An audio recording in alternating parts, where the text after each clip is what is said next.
This thing sure looks tall when you look at it up close. But why do they gotta build it up so high anyway? The height gives them the necessary pressure to pump the water out. Also, building it in a spot where anyone could easily access it would only create more problems.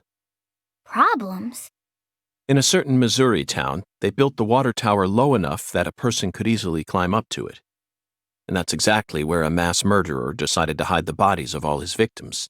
The water tower was so low to the ground that he could even climb up to it while carrying a dead body on his back.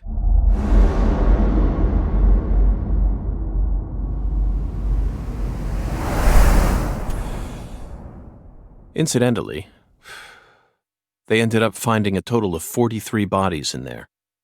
But the part that truly shocked Zach and I wasn't the number of bodies, Patty. What? It was the fact that over the 6 months from the first murder to when the case was solved, that whole time, the townspeople had been drinking the water. Agent York! Look! I think we can climb up from there. Let's go. But Patty, I was just getting to the good part.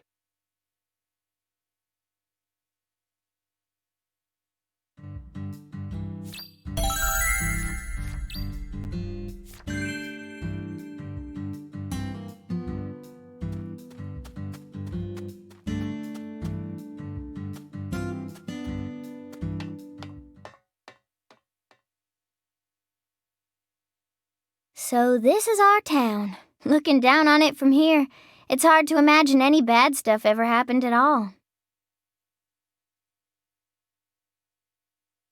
Listen carefully, Patricia. You just leave Melvin to me. I promise I'll take care of things. You're grown up. You're more of an adult than anyone else in this town, I guarantee it. But that doesn't mean you have to suffer through everything without ever saying a word about it. Just remember that, okay?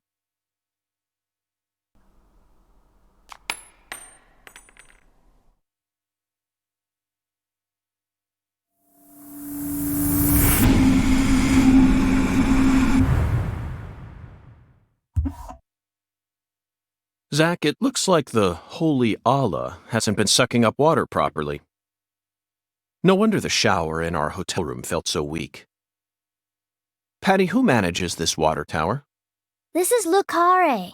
You should know the answer to that by now. The Clarksons. Judging from their current situation, I don't think they'll be able to give us a timely response. Yeah.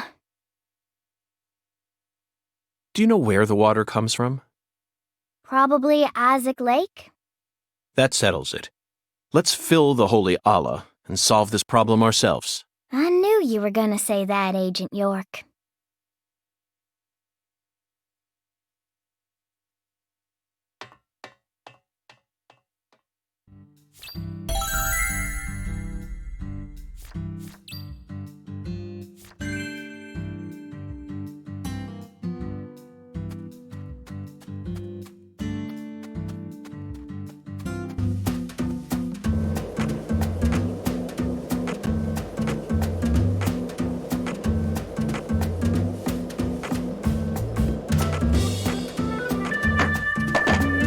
Zach, you're a coffee person, right? No sugar, only milk. Yes, I'm completely with you on that one.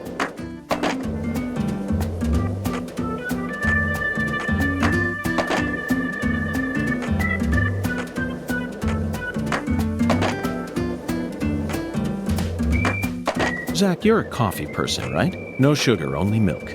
Yes, I'm completely with you on that one.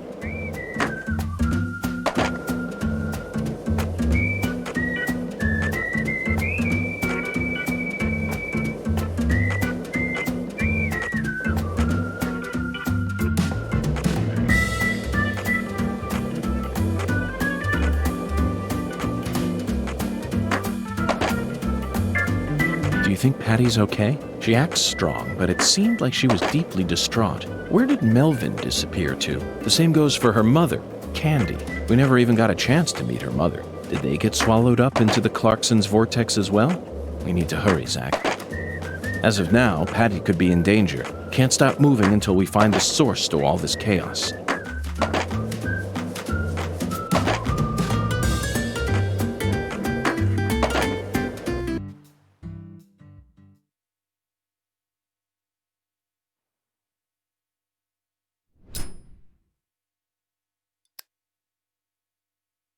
Isaac Lake? That's the name of the former head of the Clarkson family. When he retired, they built this lake to commemorate his career. That's why it's called Isaac Lake.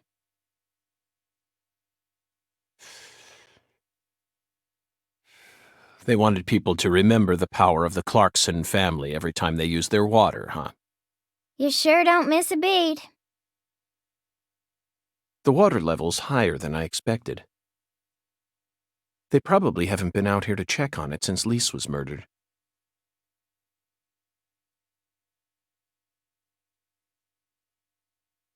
I bet that's where the water gets sucked up into the water tower. Ah! Mr. Alligator, never thought I'd have to use you to fight a real alligator. Just what does that skeletal gentleman have in mind for us, Zack?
Open the door, Patty!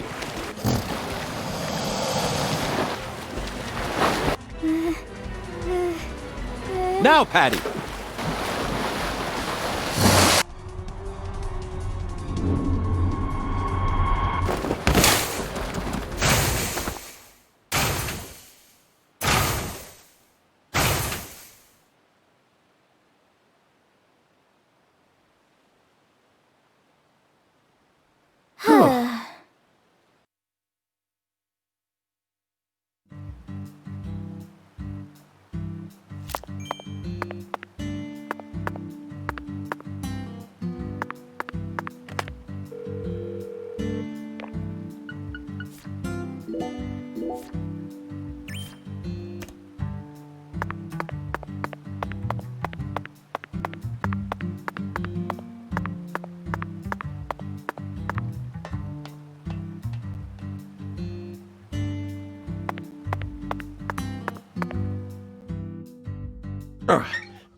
Okay, Zack, let's head back to the Holy Allah. We need to confirm with our own eyes that we've completed the skeletal gentleman's oracle.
Zach, the holy Allah is filling up.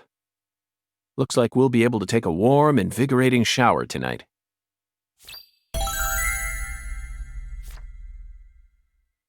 Patty, are you okay?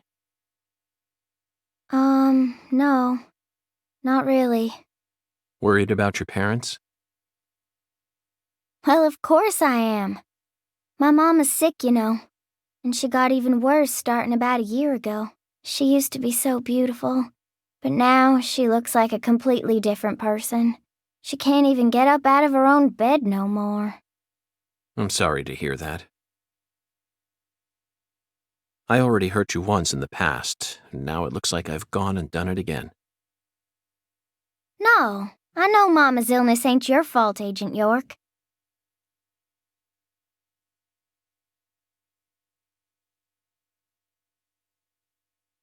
It's more about Daddy. He...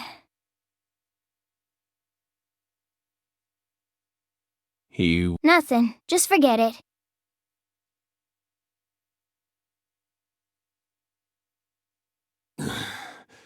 Hey! Y'all get down from there right now! I said get down here, goddammit!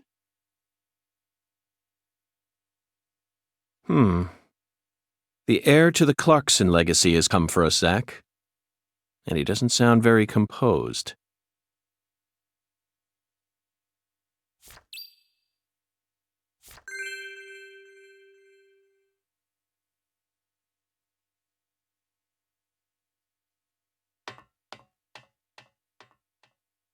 You rotten little snakes! This is private property, goddammit! I guess you really do want to throw down with a Clarkson, huh? Get out here! I never gave you permission. Yeah, you think you can just walk all over us, huh? Hey! You hearing me? Climb down here right now! You're gonna pay for pissing off the Clarksons. Oh yeah, you'll get yours. Oh yeah, you will. Yeah. Son of a bitch. So you clearly love TV shows, but what about movies? Movies? We don't even have... I could arrest you for drunk driving, but I simply haven't got the time. What? What did you say? Ever since you got here, my whole family. Now they're all dead. You're Satan. You came here to destroy the Clarksons. You destroyed them. Satan. Satan? Not quite, Daniel. I'm just an agent carrying out a mission in accordance with federal law. On the contrary, I came to put a stop to all these problems.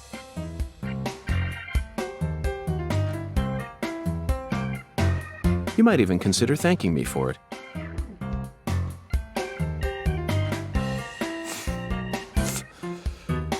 Federal law. Mission accordance.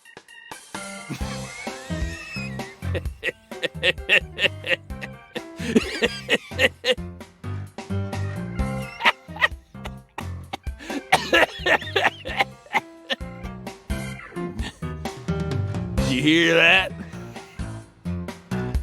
Bastard wants me to thank him.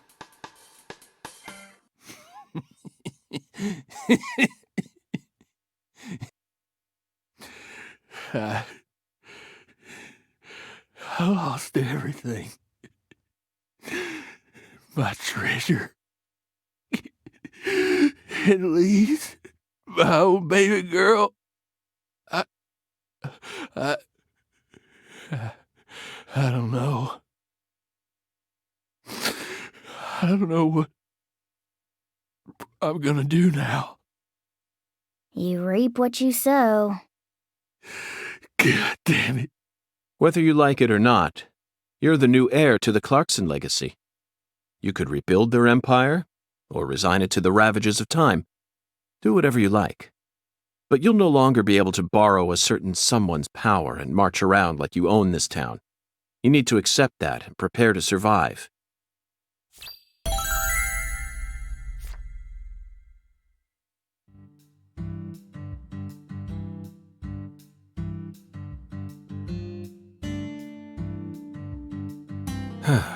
Zach, it's no use. The skeletal gentleman is a strict one, that's for sure. We're going to have to figure out what the giant lady's finger is if we want to continue on with this oracle. Lady's finger. I'm at a loss, Zach. The only thing that comes to mind is a certain lady in glasses who displayed her middle finger to a truck driver. The student driver who was driving the car that Leslie Nielsen jumped into in order to chase down a criminal. 1988, directed by David Zucker, The Naked Gun. That car chase was terrific. It felt like we were watching one of our own car chases from the real world.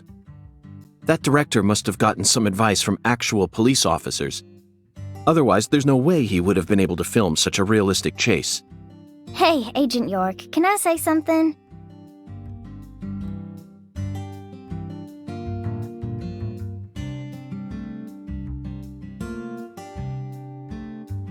If you're looking for ladies' fingers, you know that's another name for okra, right? Another name for okra? Yeah, okra's pretty common here in Louisiana, so most people know about its other name. Huh. Okra. My talented assistant strikes again. You solved the oracle instead of me. Let's hurry over to the okra farm at once, then, and find the biggest piece of okra while we're at it. Hey, Agent York. The key word is giant, so it must be rather large. I'll bet it looks positively grotesque, Zach. And just imagine the stickiness. Ooh, I think I'll refrain from taking a bite. Hey, Agent York! Our town doesn't have an okra farm. No? Okra farm? Relax, just follow me. I reckon I know where we're supposed to go.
Agent York! Where are you going? Stay close to me or I'm not going to show you where your next stop is.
way, Agent York. Stay far.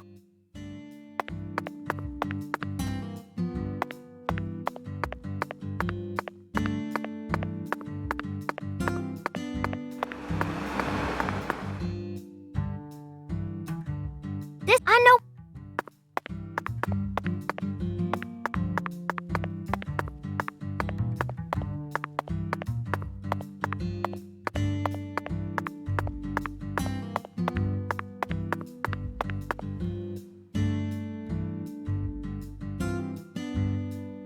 This is the giant lady's finger, Okra Boy. He's kind of like the town mascot. Okra Boy. You're right. No matter how you look at him, he really is a giant lady's finger. But Patty, there's no okra farm in this town, is there? That's right. Then why did they choose okra for the town mascot? Good question. He's been here for as long as I can remember. Daddy said he remembers Okra Boy being around when he was a kid, too. The plot thickens.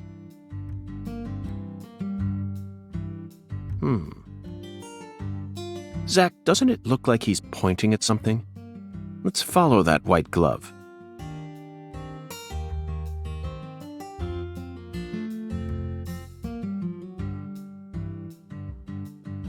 Patty, that's it.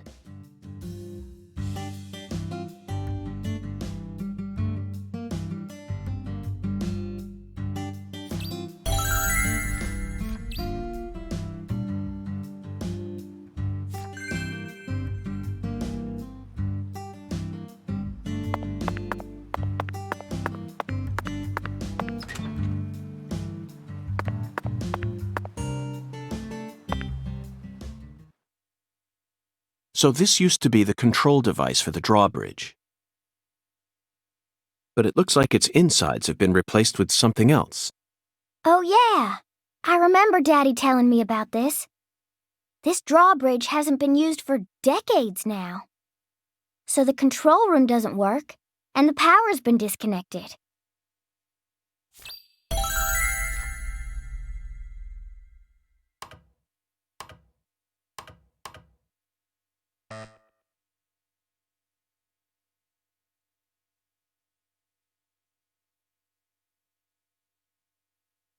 A password that requires 3 letters? Looks that way. What's this, then? There's an H on the top, bottom, and left sides of the leftmost panel.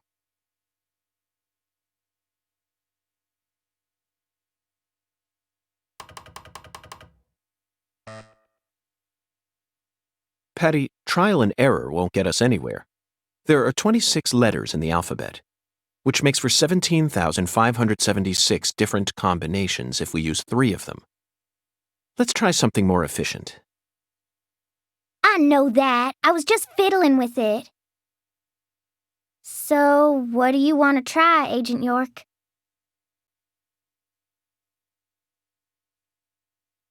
Just leave this to Zach and I.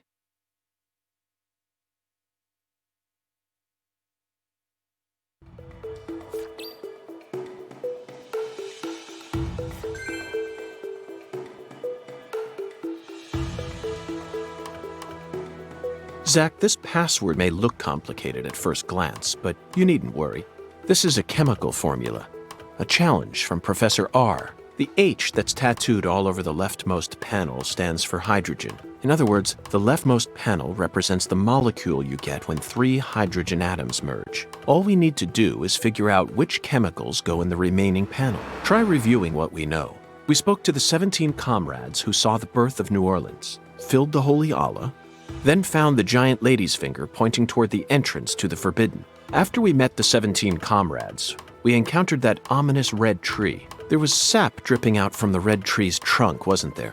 That must have been a metaphor for wood vinegar. Then, in order to fill the Holy Allah, we went to the reservoir.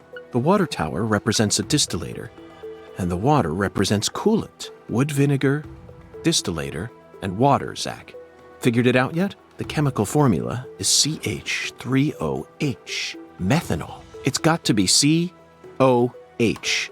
starting from the left in that order. Methanol is highly flammable and used as the base ingredient in formaldehyde. This has Professor R's name written all over it. That oracle really sent us on a roundabout mission this time.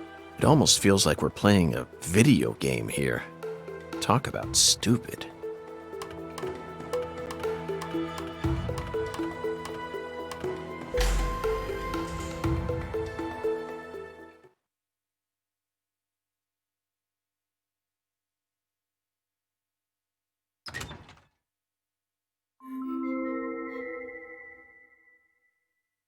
That must be the entrance to the Forbidden, Zach.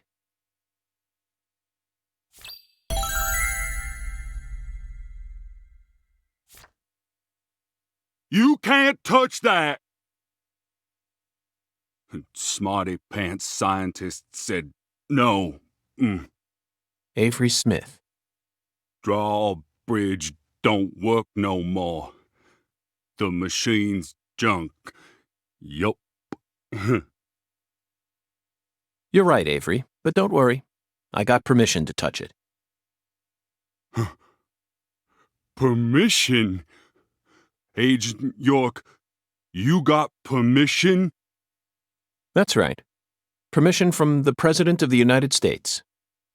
The President? Oh, he's a smarty pants. Okay. I didn't see nothing. Yup. Won't tell no one neither.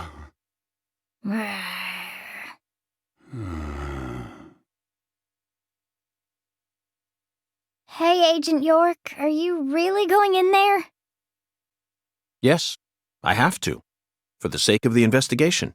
I'm getting kinda scared. That's a rare word to hear coming from your mouth, Patty. I don't see much in there aside from some overgrown weeds, do you? No, that's not it. I'm not scared of the weeds. I'm scared of what you'll find, Agent York. You don't need to worry, Patty. You're my precious assistant, remember? I promise I'll protect you, no matter what happens.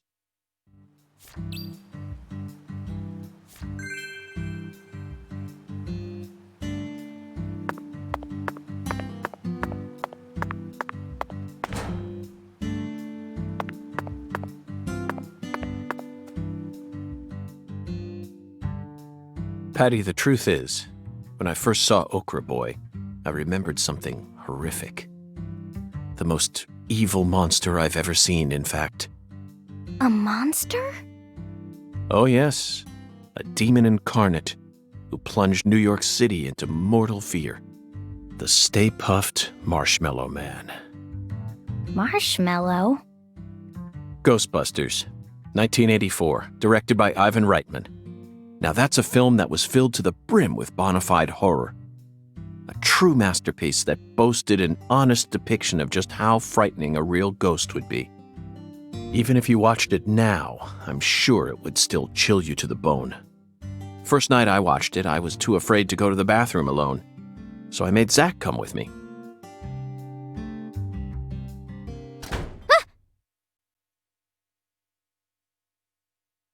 The door.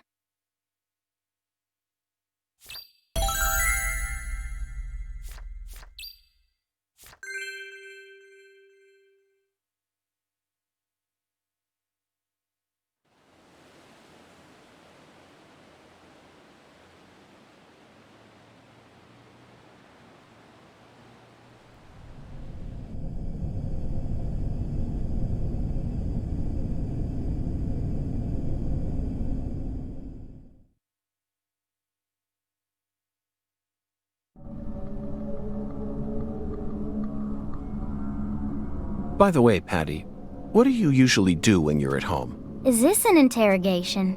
Oh no, I just figured that since we're working together now, it'd be a good idea.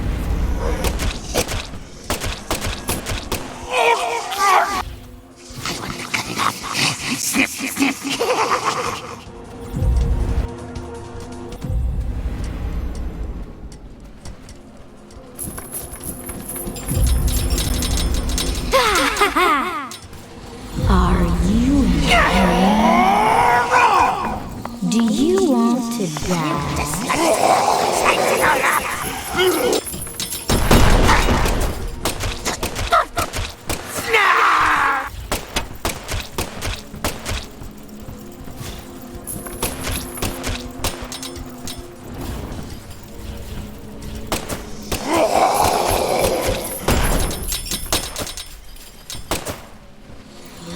you?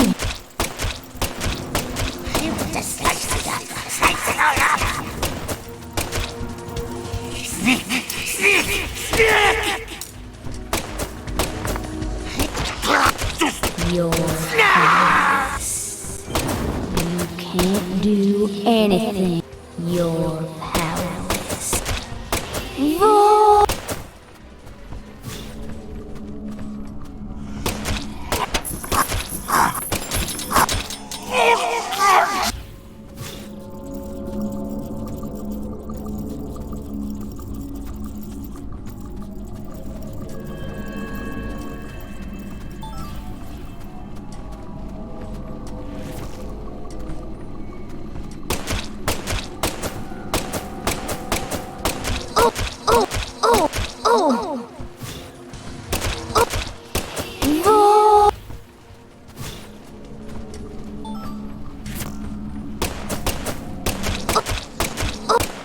Are you in pain?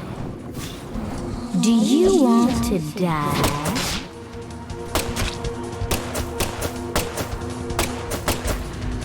Are you?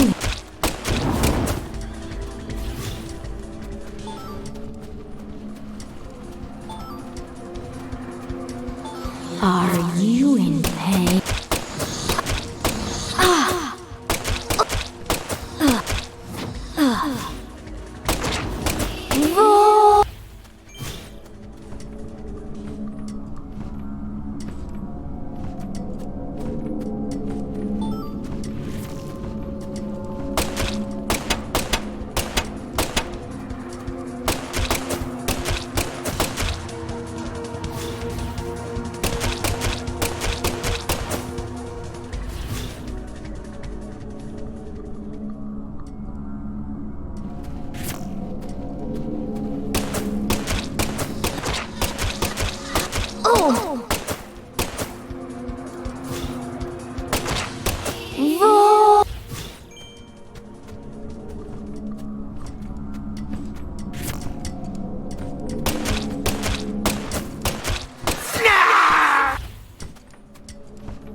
Zach, I think we found a laboratory.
Ugh.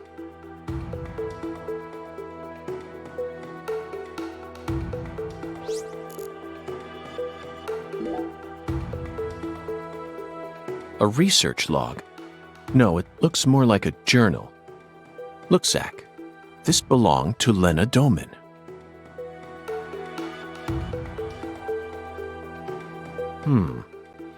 A professor to the very end. This book is filled with all sorts of detailed notes.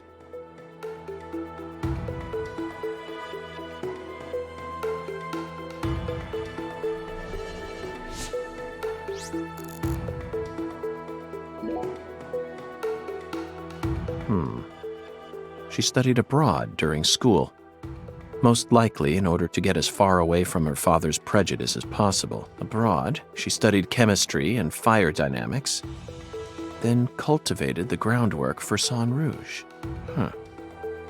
If what's written in this journal is to be believed, Sang Rouge is a naturally derived substance.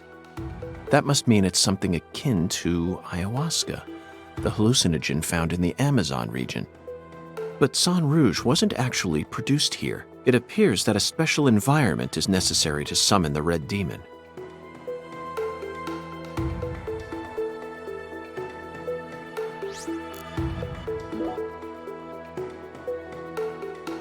Zach, look at this.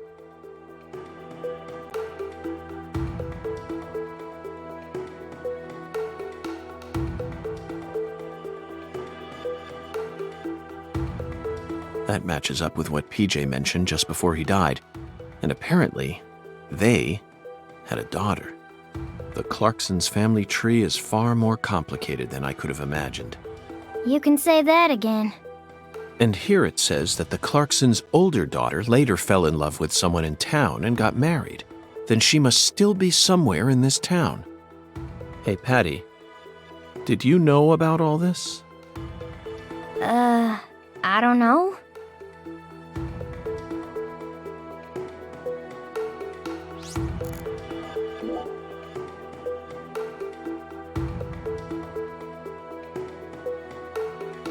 Zach, what could this mean?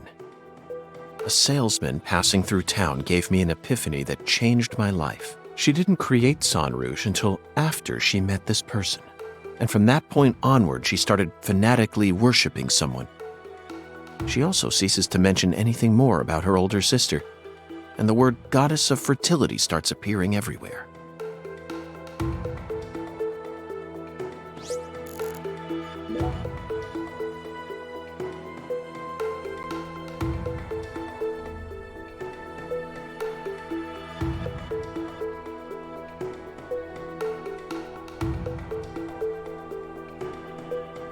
The final entry, written just before she headed to the Clarksons' house.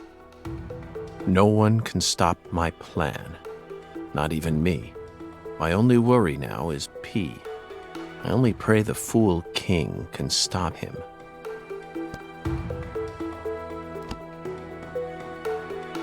Zach, it looks like we've uncovered yet another new character. Who's the Fool King? This is starting to read like a badly written tragedy. And P. It appears that Lena's worried about whether or not the Fool King will be able to stop our investigation and successfully murder this P character. P. Philip? Or Professor? No. It can't be.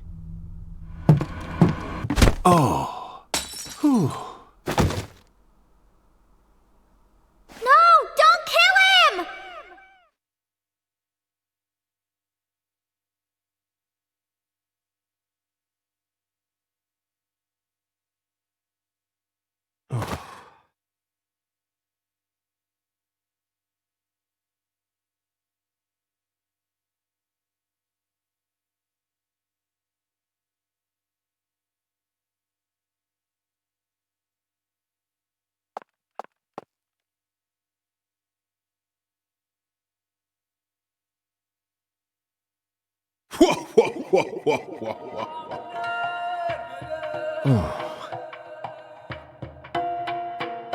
Hi there, Hundan. Long time no see.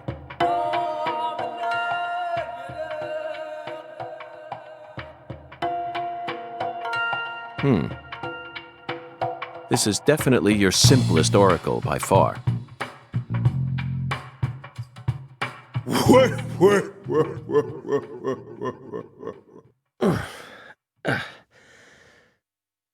Patty. Now it all makes sense. Zach, we need to hurry back to the hotel and put all this in order.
Hey, Zach. Oh, nothing. Just felt like saying that.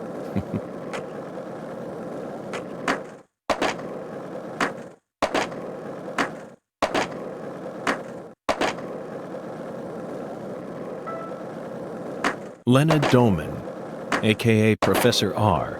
How could such an intelligent person like her suffer such a tragic downfall?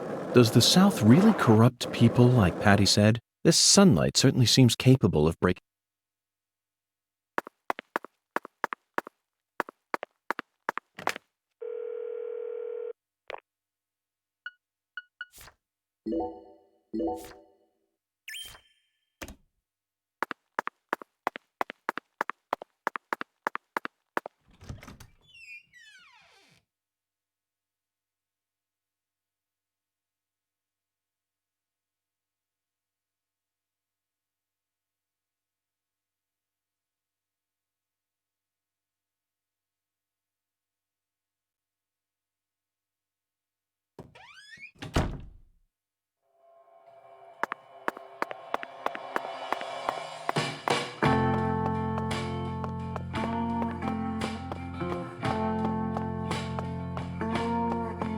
Hey there, boss. What you need? You name it, I got it.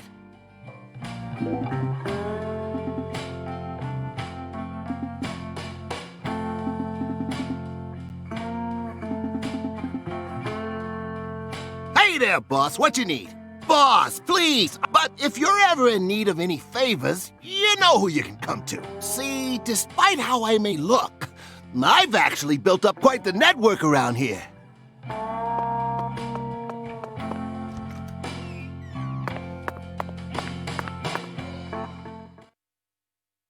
We found many new truths hidden in Lena Doman's journal, and some of them went far beyond our wildest dreams.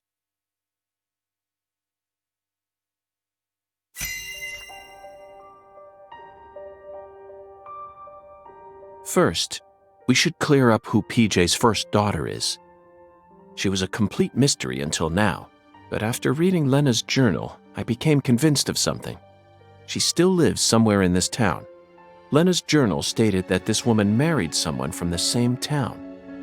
Did you figure it out yet, Zach? Who is PJ Clarkson's first daughter?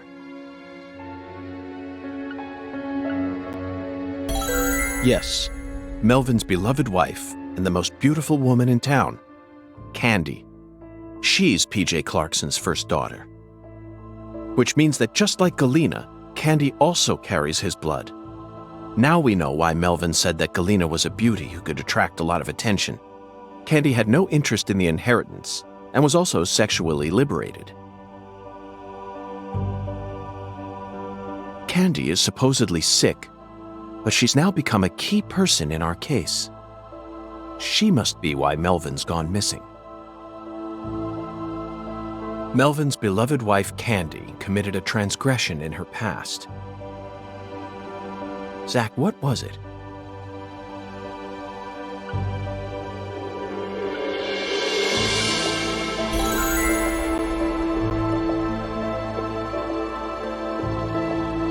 Then she gave birth to a child.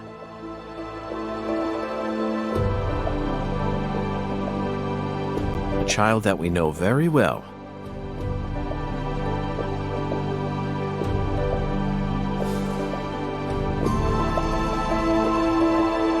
We never heard any mention of her biological father anywhere in town, despite how much these country folk love to spread rumors. I knew there had to be some secret connected to her birth, but I never thought it'd be something like this. It's beyond anything I ever could have imagined, Zach.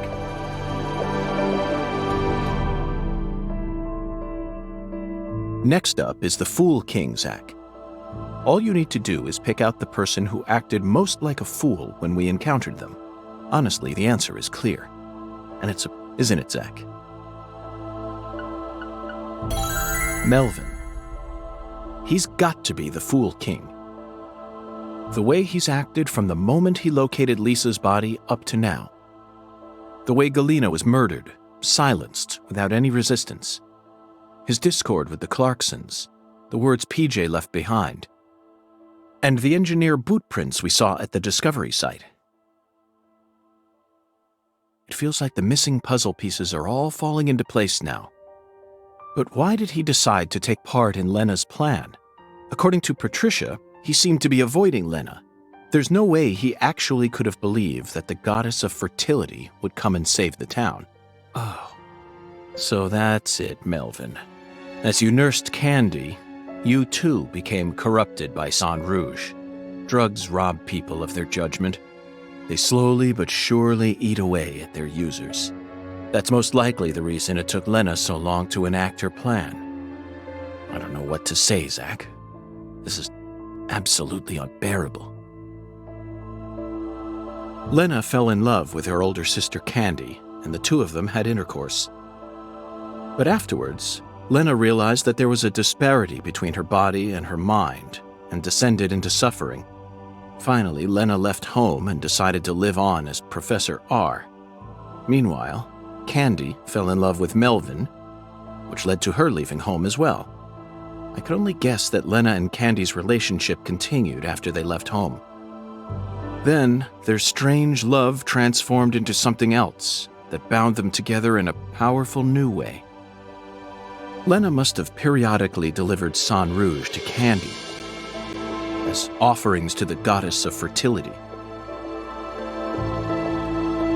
It's hard to keep going with this, Zach. You know where it's all leading, don't you?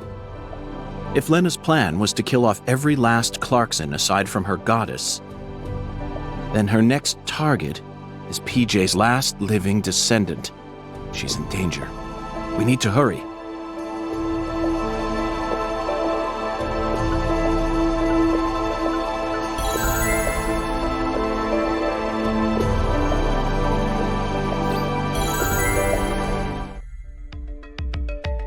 Zach, the climax is upon us.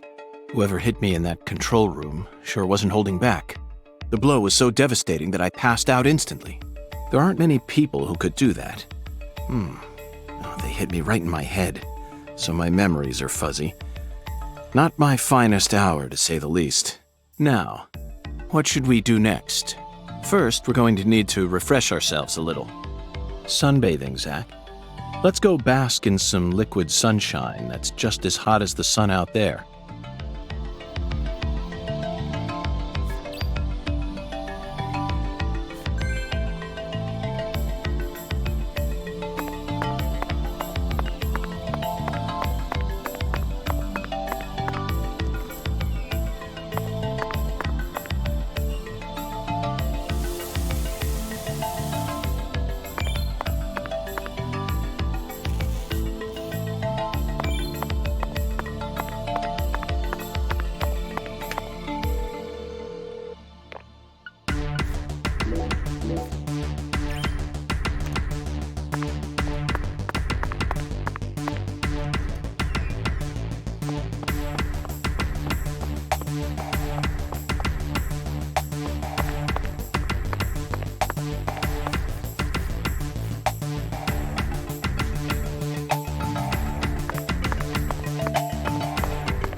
Even I can feel it.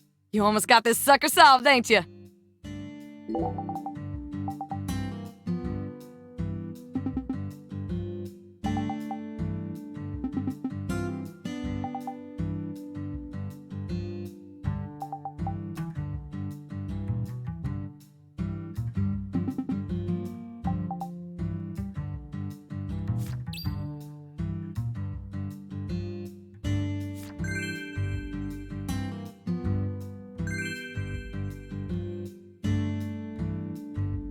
Even I can feel it.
Oh, my lord! You sure look pooped, honey. Hello, Alexis. Yes, someone did quite the number on me. Must have given you one heck of a shiner. Well, let me get you some coffee so you can relax, honey. Yes, that's it, Alexis. Just what I was waiting for. Would it be possible to get an especially pungent cup, smoldering with all the heat of the southern sun? Coming right up.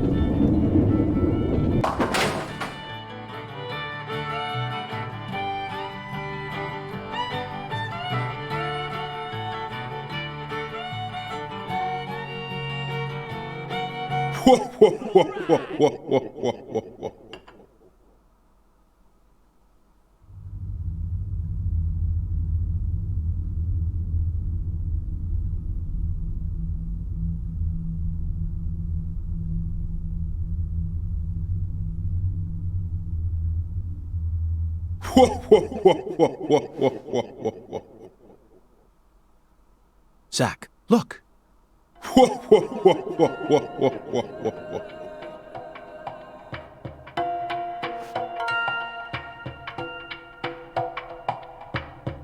Hattie.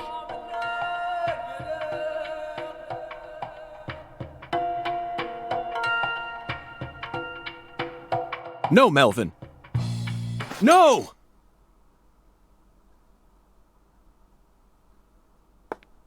Oh, my lord, what are you trying to do? Wake the dead? What's wrong, honey?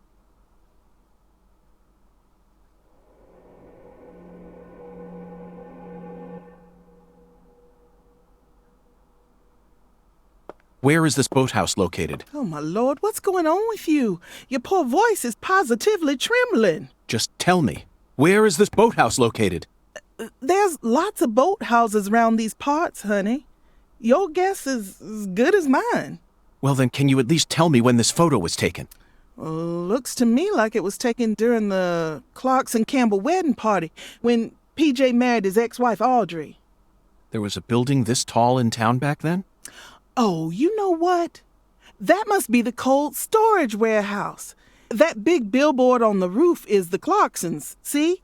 I bet you'd be able to get a great view of all the boathouses in the swamp from up there. Thank you. That's all the info I need. Would you mind if I borrowed this? Shoot, of course not, honey. Thanks for your help. And keep the change. Oh, my lord.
This is the deep south.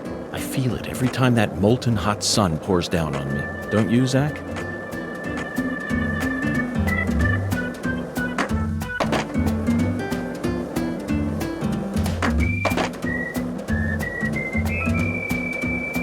We've been in this town for longer than we originally planned, haven't we? Oh no, I'm not complaining. I'm used to living out of a hotel, and I love southern food. There are some inconveniences, though. There's no movie theater in this town, nor is there a video rental store, and the TV in the hotel room doesn't get any of the on-demand movie channels. We'll just have to get lucky and encounter a movie being shown on TV. The movie environment in Lucare is no different from that of the 70s, Zach. No, they don't have a movie theater. So I suppose it's even farther back than that. But it's true that these are the times in which one always encounters the best movies. It's always been that way, hasn't it? Think back with me. Remember that hotel in the rundown town near Monroeville, just outside of Pittsburgh? I took a shower, and by the time I got...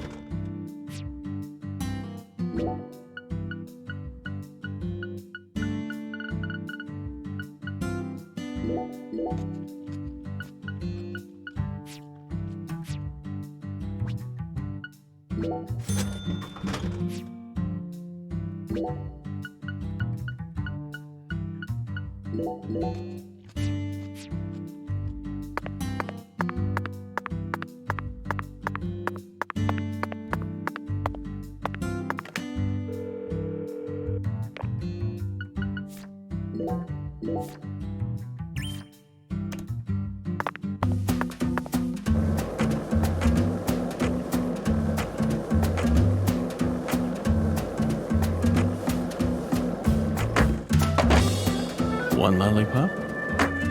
2 lollipops? 3 lollipops? Don't mind me, Zach. This is how I wake myself up.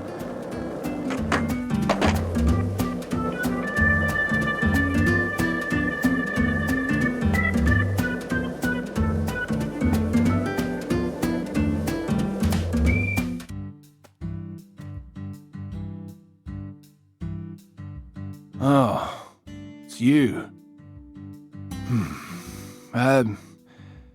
I reckon I owe you an apology for how I was acting before. I think I get what you meant now. You'll no longer be able to borrow a certain someone's power. Well, those words woke me up. I need to get myself together or I'll sink. You saved me.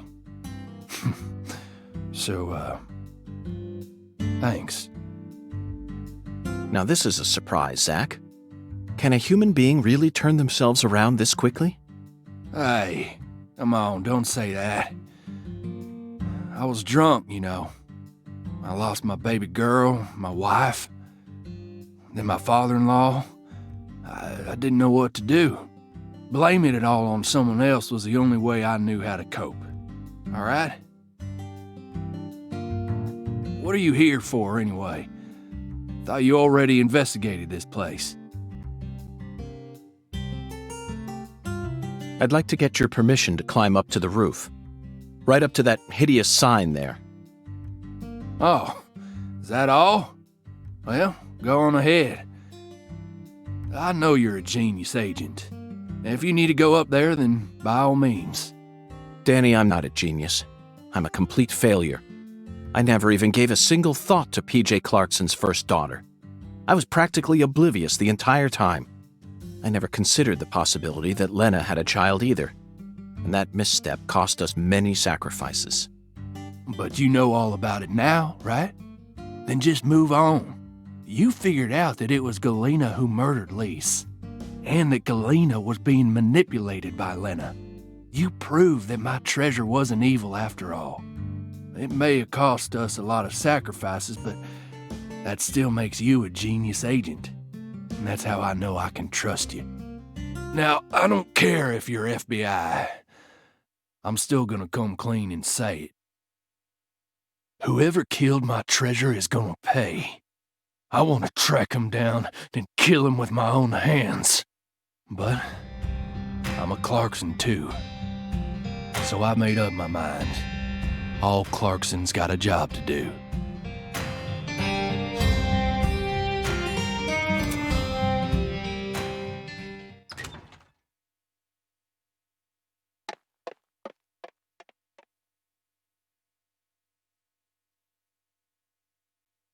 Which one is it, Zach?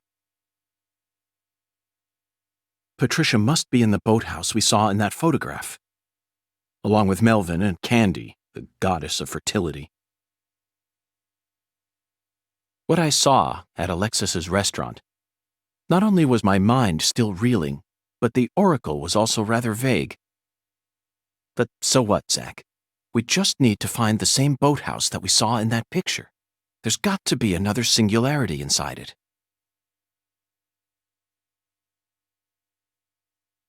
Zach, that's the boathouse. It's right where the photograph was taken.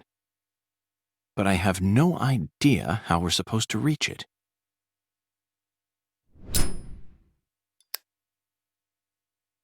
Zach, it looks like we have no choice but to head back to the starting line. Let's go and see the one who fired the pistol at Heaven. He should be able to transport us straight to that boathouse. Remember, his love for justice is so strong that he chased a poacher's boat all the way up the bayou. I'm sure he'll be happy to help us. Zach, stop and just imagine it for a moment.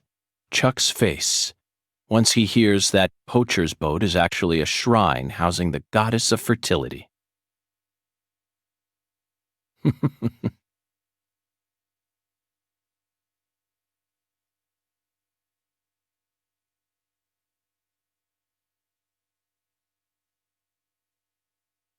What's this?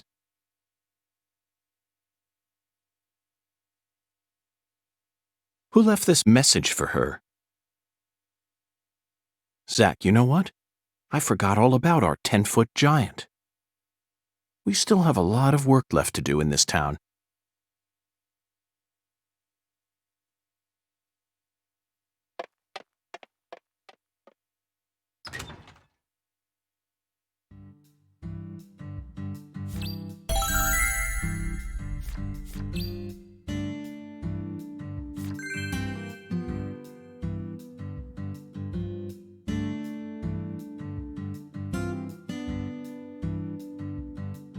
Zach, there's the biggest man we've seen in town thus far.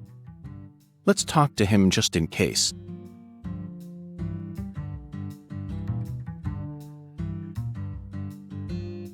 Hello there, Avery. I need your help. Would you mind raising your arms up high like this for me? Raise my arms like this? Thank you. That's perfect. It appears that even with your height, you'd have a tough time reaching a spot up that high. I love Lise. Yup.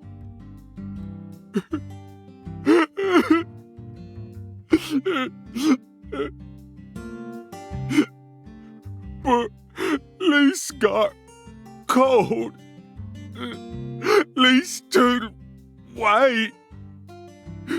My poor sunlight wouldn't move no more. Avery, I understand how you feel. I'm sure that Lise does too. Really? Oh yes, I guarantee it. Right now, I'm trying to eliminate the cause of her death. But I need your assistance.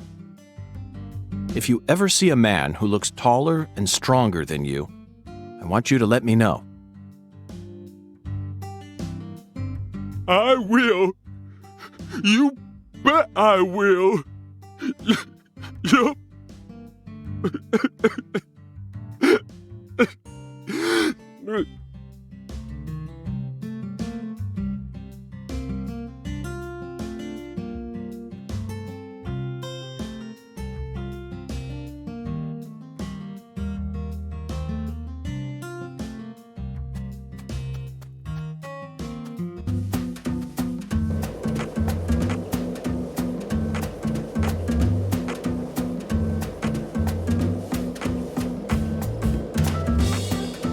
Do you think Patty's okay? She acts strong, but it seemed like she was deeply distraught. Where did Melvin disappear to? The same goes for her mother, Candy. We never even got a chance to meet her mother. Did they get swallowed up into the Clarksons' vortex as well? We need to hurry, Zach. As of now, Patty could be in danger. Can't stop moving until we find the source to all this chaos.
Hello, Chuck.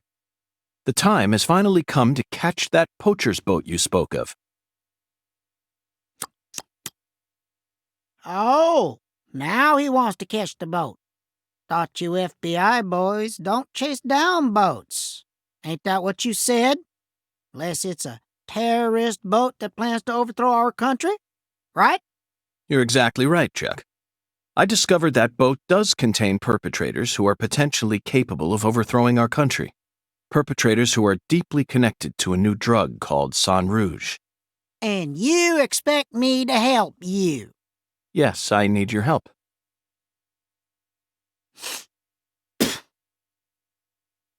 I see you got the balls to match just how big a goddamn prick you are. Poachers can fuck with my farm all they want, but the moment drugs get involved, all of a sudden you're raring to go. Guess what? I don't give a shit.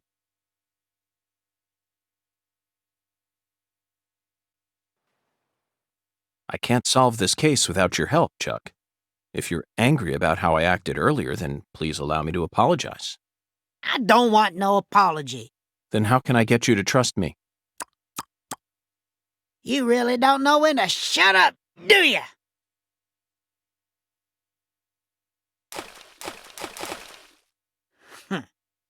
As you can see, I'm busy here. So if you're done harassing me, then, Chuck, that was amazing. Absolutely incredible, fantastic. How did you do that? Thanks? I don't know. The answer lies in his physical advantage. That's it, Zach. Your stance when you toss makes all the difference. I can't get over how beautiful his stance was. Just what am I missing? You like skipping stones? You know, I always trust a man who knows how to skip good. See, the key to skipping is how close your arm is to the water when you throw. You also need accurate speed, an accurate wrist snap, and accurate timing when you let go. That's why short folk who stay low to the ground and keep a low profile like me can skip better. And that's how I reckon I can trust a man who knows what skipping's all about. Got it? If you want my help, you gotta impress me with your skipping. Then I'll lend you my boat.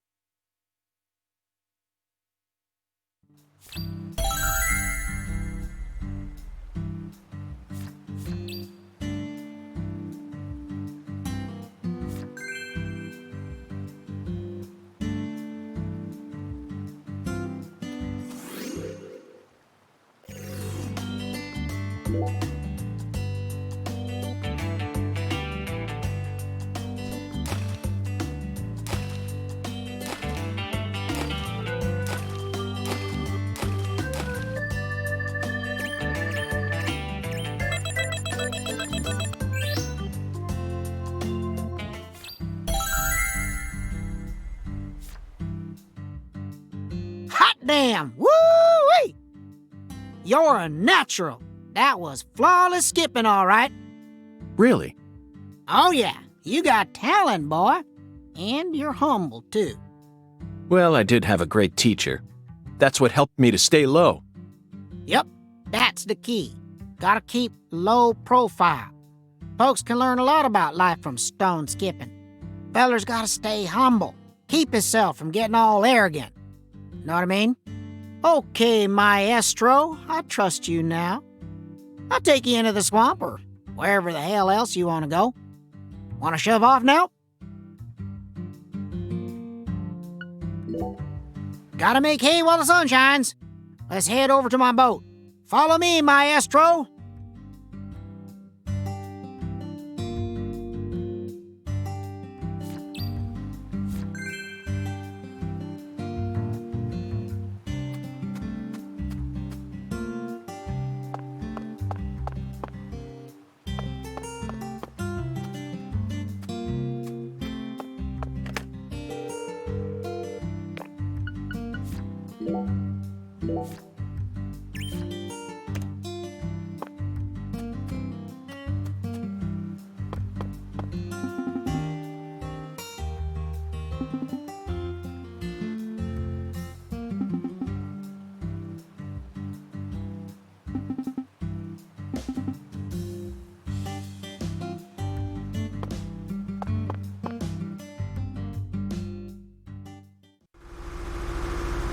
We gotta go round a bit to get to your boathouse.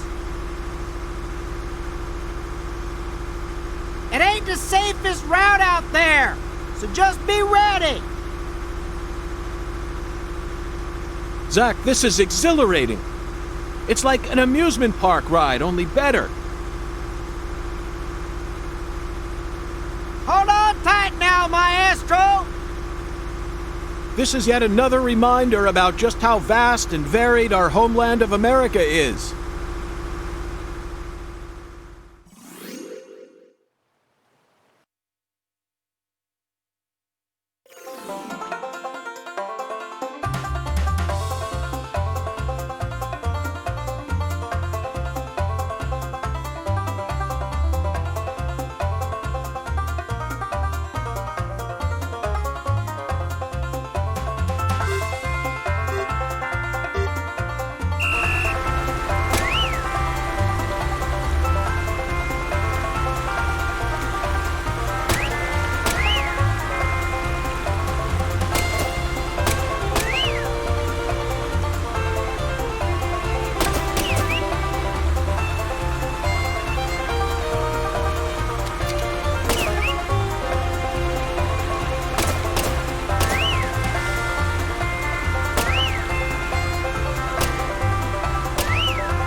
This is as far as I can take you. You're gonna have to walk from here. Thanks, Chuck. Hey, you hear that wind a-howling? That there's a storm coming. You better watch yourself out there, you hear? Oh, yeah. And folks don't usually come round this end too much, so be careful. You got a weapon? Just give me a holler if you need me to come get you. I do always trust a good skipper from the bottom of my heart. I appreciate all your help.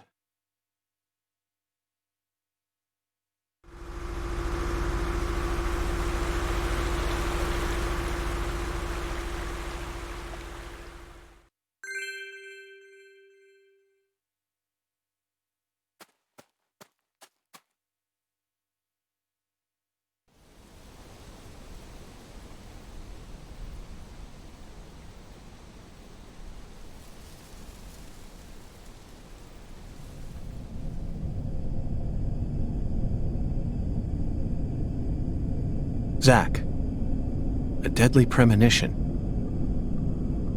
How do you feel about this one? Honestly, I'm torn. I know the truth that awaits us here isn't one we want to accept. But we have to keep marching ahead. We're FBI special agents, remember? The United States Department of Justice has authorized us to deliver justice in their name. You know, sometimes I get to thinking, why did I ever decide to work in the justice sector?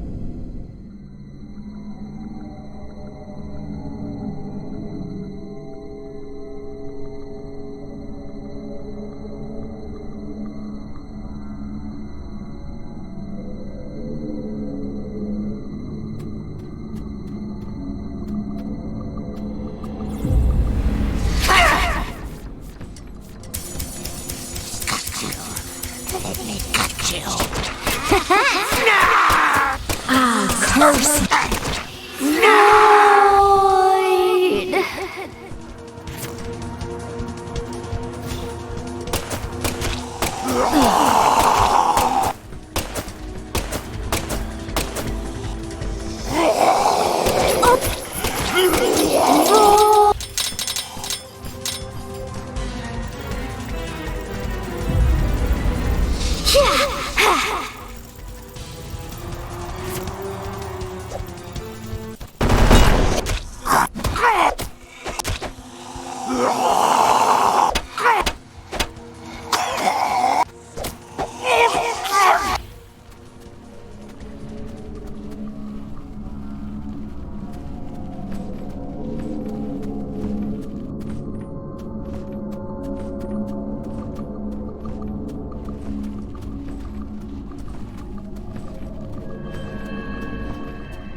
I'll show you what.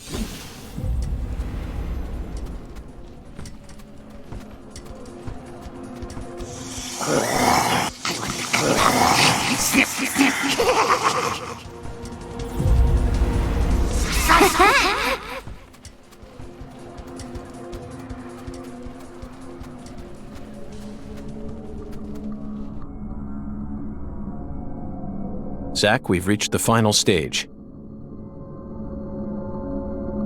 Are you prepared for...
I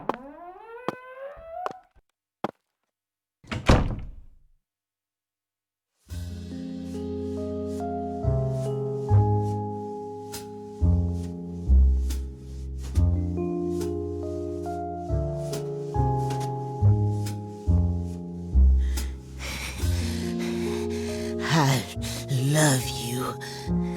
I'll do anything for you. I'll make your wish come true.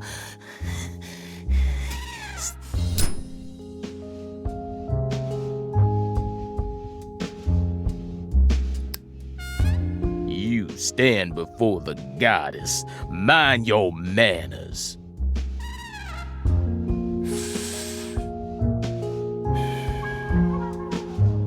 Sorry, but I don't worship that deity. You always were a rude one.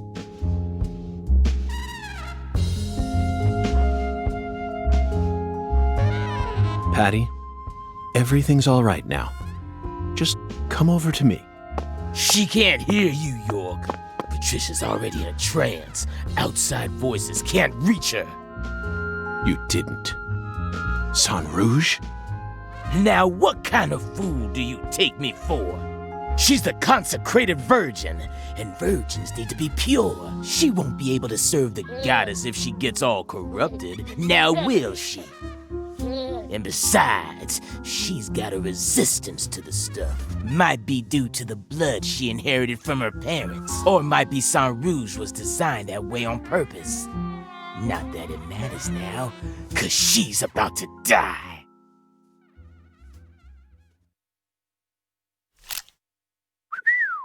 I wouldn't do that if I were you, York. Or did you forget who gave you Mr. Alligator to begin with? You think I'd hand you a weapon without any sort of safeguard in it? This is straight out of a bad C movie, Melvin. Call it what you want, York. But I'm the main character here, and you already played your part.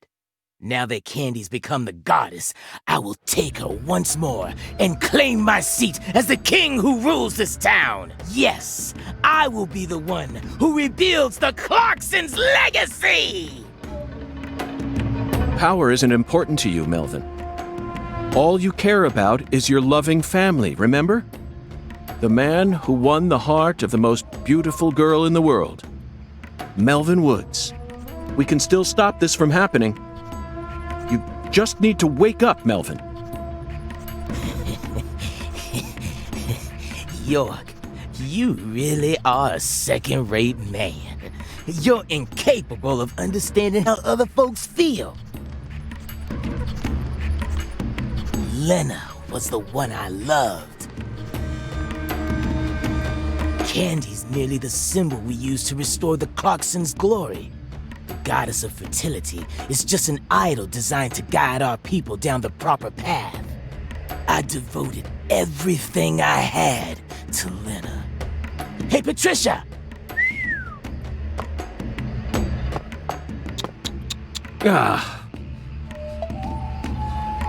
I was obsessed with Lena ever since I was a kid. She lived in a big mansion and also had skin as white as snow. All I ever wanted was to be just like her. My friends were too close-minded to understand. Don't let the white man brainwash you, they said. But race was never a part of it for me. She was always far above that shit.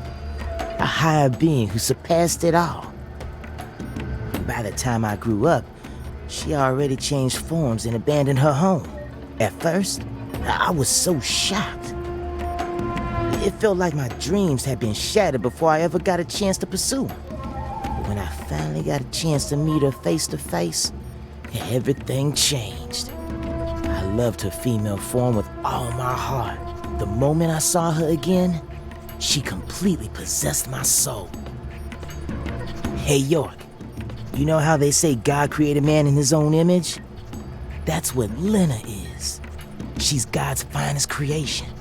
The perfection of the human race.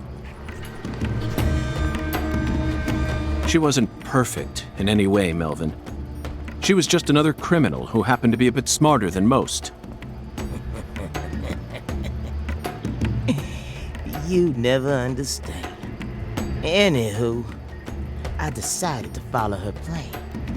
And so I became the one who supported her from the shadows, working to fulfill her dream of restoring the Clarksons' glory. That's why I seduced Candy, married her, and kept giving her sang rouge whenever Lena told me to. Then, you know what happened? About 1 year ago, we finally saw a sign of the birth of the goddess of fertility. You mean she started growing horribly obese? 8 years. It felt long, but also short somehow. I knew from the start that much blood would be spilled, but I had no other choice. It was the only way for me to make my beloved angel need me. So you murdered Galena, too? Yeah, that didn't exactly go according to plan. Galena was supposed to kill Lise, and Lena was supposed to take Patricia's life. Then Lena and Galena were supposed to kill PJ and end their own lives. Filicide, patricide, and suicide. These 3 types of sacrifice were gonna complete the blood purge. But then you came to town. You're such a pest, York. I loathe every fabric of your being. Always buzzing around us like a gnat, trying to upset our faith, but no more. I'm gonna stop you right here, sacrifice my daughter, and complete Lena's plan once and for all.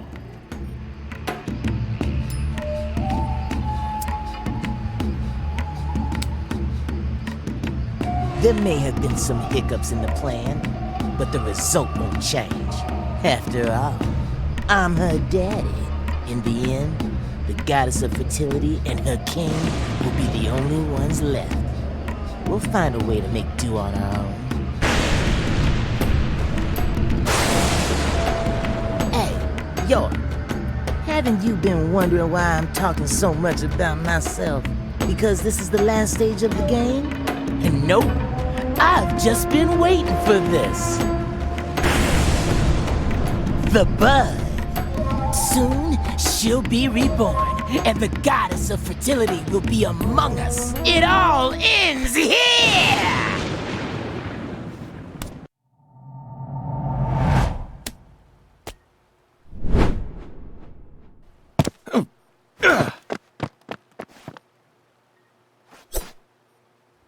Patty, are you all right?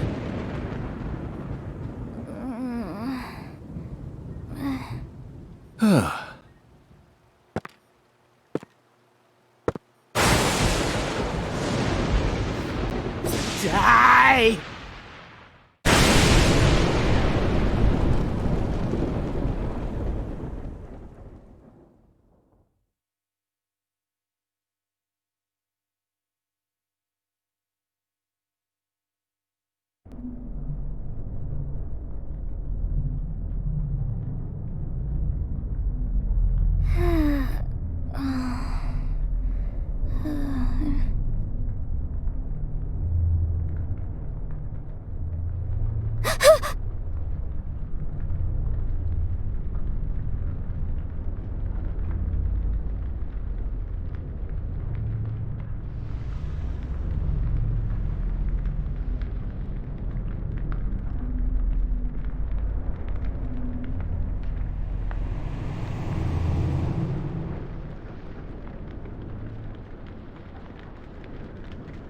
Shit! No! Stop, goddammit! Get away from her! Daddy! Mama!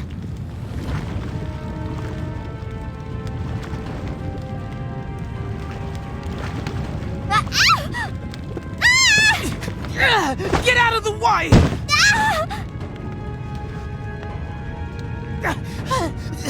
But the goddess! Lena's plans! Daddy! No! Damn it! I was supposed to be the king! I need to stop the fire! Shit! Damn it!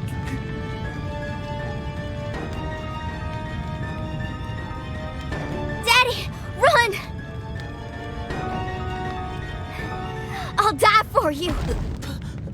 Patricia? If Mama and I die, it'll all end, right? I know about the real you. I know that my blood's cursed. So I'm just gonna die. I'm gonna die here with Mama, so it'll all stop. Just please run, Daddy. You're a good man, aren't you?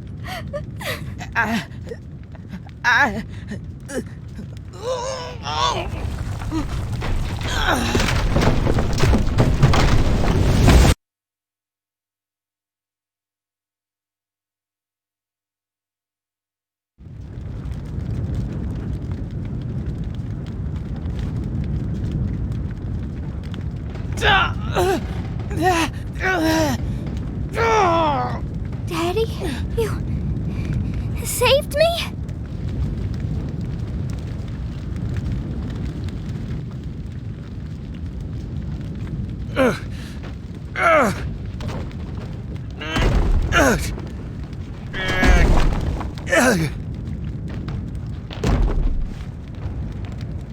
Patty.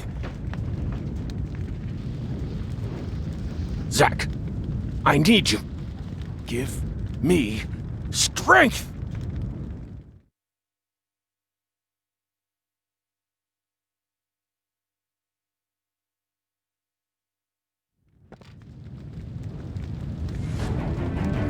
Daddy? You saved me? But why? You kept saying you were gonna kill me. You should have let it happen.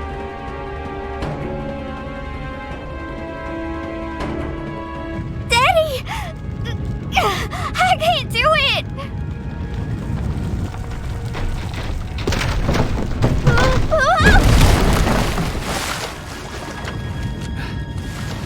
Are you all right? Agent York, save my daddy! Get out of here! York, take my CLG! And run! No! I can't leave both of you here! Just go! No! I'm not leaving! No! No! I've sinned. I can't come back to this world. We have to say goodbye here. I'll take your mama with me. It's time for you to start a new life, sweetie. One where you won't be shackled to your destiny.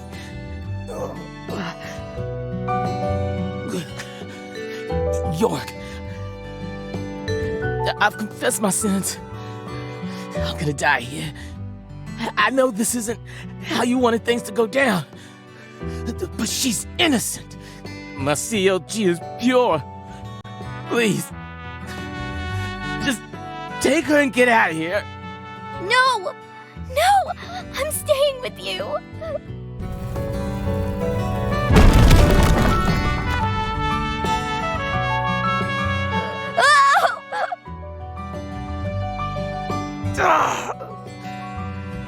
My daughter's in your hands now, York.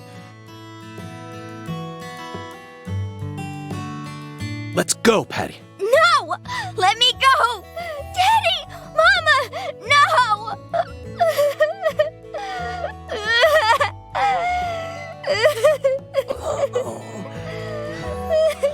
I'm sorry, CLG. I've been a horrible father. Even before we ever met, I was always heading down the wrong path. But I finally understand it now. I love my family from the bottom of my heart. Both you and your mama.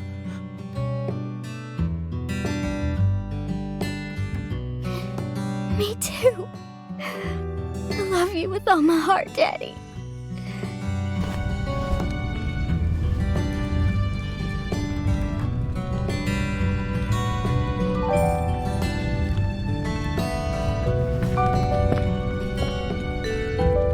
I'm sorry, Candy.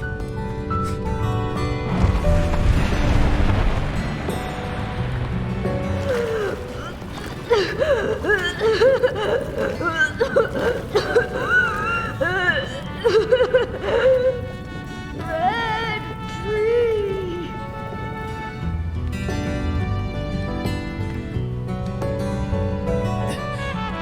Lena, I'm such a failure. I screwed it all up again. Your whole plan's been ruined. I'm sorry. Right up to the end, I could never do anything right. Oh, really? So, it's all okay? Oh, good. Well, just hold on then. Candy and I will be right there. The worst father, graced with the sweetest daughter. Life can be a bitch sometimes. But it wasn't all bad.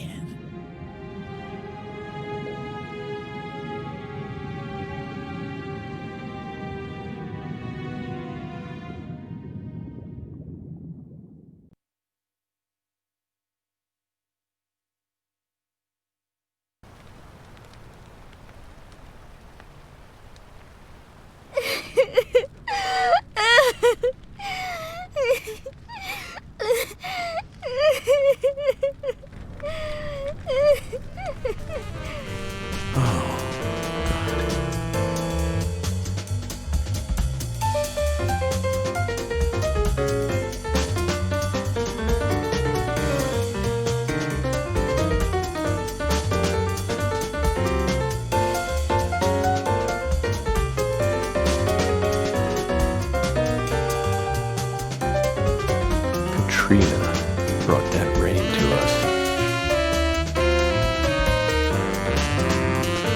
And now I realize that at the very end, I saw him. But she washed all that away. Every last trace.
Oh, I just love the look of glistening green grass. You know the green I'm talking about. Moist with sprinkler water, reflecting the radiance of the sun. In that regard, Louisiana's grass is in a class of its own. Just picture it.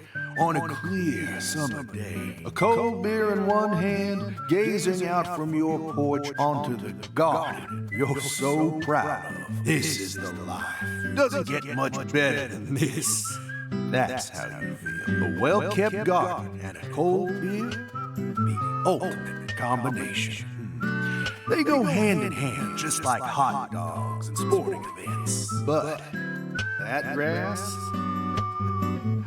it's got a bit of a nerve to it. It doesn't matter how many times you cut it down. am. It'll always keep coming back and turn your eyes away for a bit.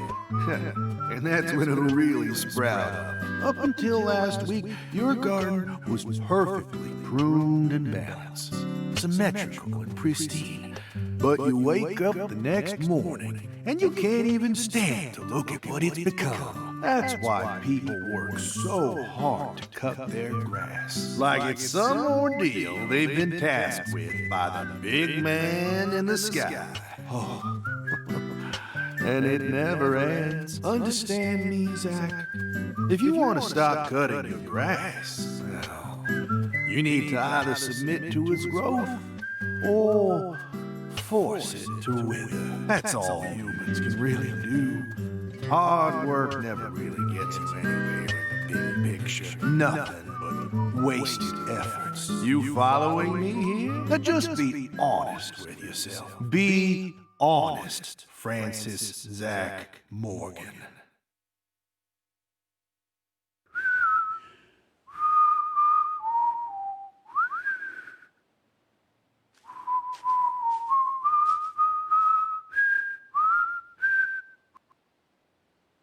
Oh, howdy, Zach. So we meet again. Such a touching reunion. Like a little boy who was given up for adoption, finally reuniting with his true parents. Look, even little Willie here is beside himself with joy. Casey!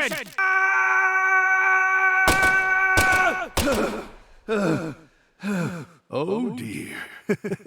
Damn it! I'm gonna kill you!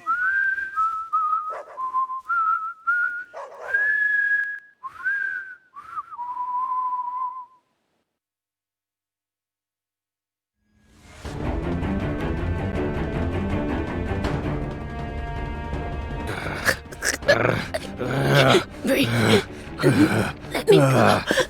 Hey, let her go! What the hell's gotten into you?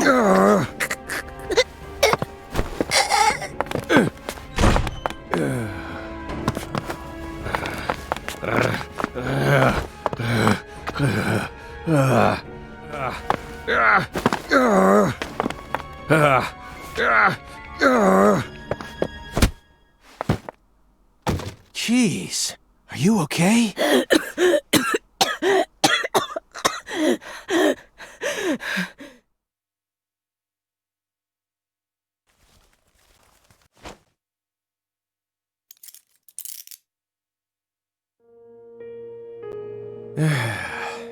That should do it.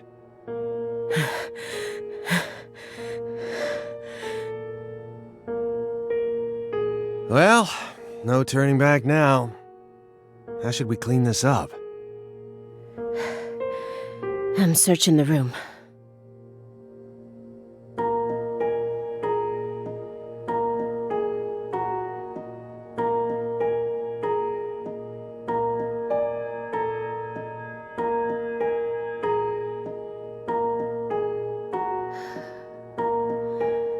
This room is pure insanity.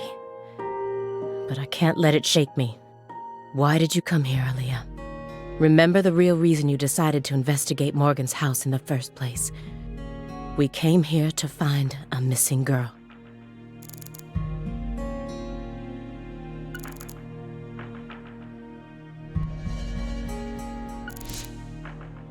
Patricia Clarkson isn't here, and he's done nothing except narrowly skirt the thin line of legality in all the right ways. He's so abnormal. How can there not be a single shred of evidence against him? Come on, Agent Jones. I know you're hiding something. What are you talking about? You've been watching him for 4.5 years, haven't you? Can you really stand here and tell me that you never saw a single one of the strange signs I'm picking up on now? What signs? Deadly premonitions. Preparations for kidnapping or terrorist activities, sexual depravity, violent tendencies, self-mutilation, or even just contacting a specific person periodically. Nope. Nada.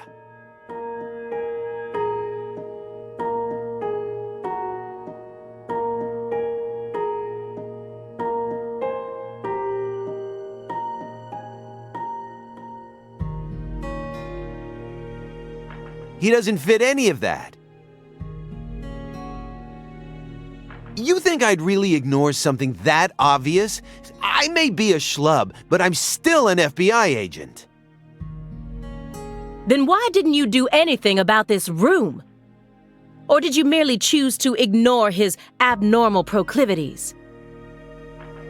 You want to know what I did? I did my damn job! End of story! I was outside the entire time. How do you expect me to notice a room like this from out there? It's as simple as that. At least it was, until you dragged me into this whole mess. Don't blame me just because your big investigation ended up leading nowhere. Then tell me the truth. After seeing this room, can you really say that man is in his right mind? He kept this room a total secret from you for over 4.5 years. No normal human is capable of such a feat. Only a true genius. Or a true monster. Can you really guarantee that he won't try anything if we just let him go here? Well, Then you need to help me. Find some sort of evidence that we can use to make him reveal what he's plotting. Okay.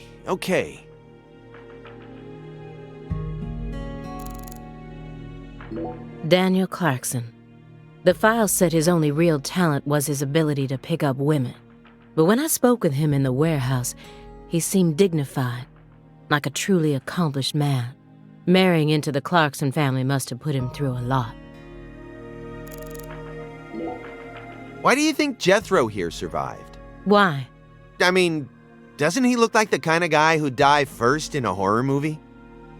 He married into the Clarkson family. He didn't possess Clarkson blood, so he had nothing to do with Helena Doman's plan. The blood purge thing? But if that was all there was to it, then Helena Doman wouldn't have killed anyone but Clarksons, right? Yet a ton of the Clarkson gang members died, along with Sheriff Woods. Doesn't add up. She did whatever it took to achieve her goals. She'd kill if the plan required it. But killing people outside of the Clarkson family was never a priority. Her ultimate goal was to cut off the Clarkson bloodline. Maybe he was always meant to be an assistant to the goddess of fertility. What, like a servant? He was the kind of person who was most in his element when he had someone to serve. Even afterwards, he let Patricia take over the estate, while he became her assistant. As soon as he settled into his role, the townspeople started to respect him. Now they practically revere him, and he's even earned himself a nickname, One-Armed Danny. So you think his life played out exactly the way Professor R planned it to go? Talk about tragic.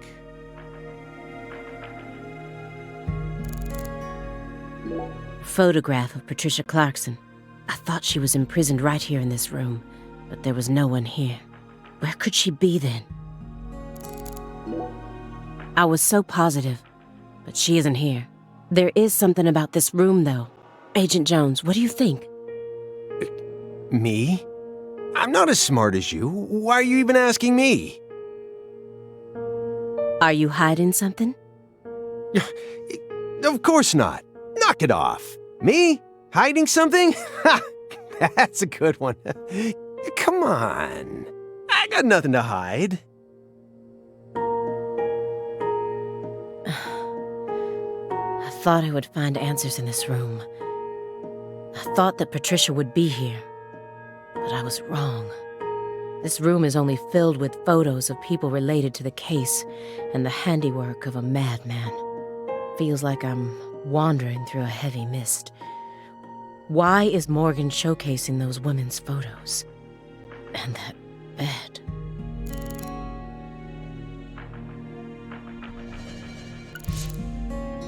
Sheriff Melvin Woods. I never met him myself, but his face makes him look like a very nice guy. His background in childhood didn't have any red flags either. Yet we're supposed to believe that he was one of the masterminds behind that entire incident?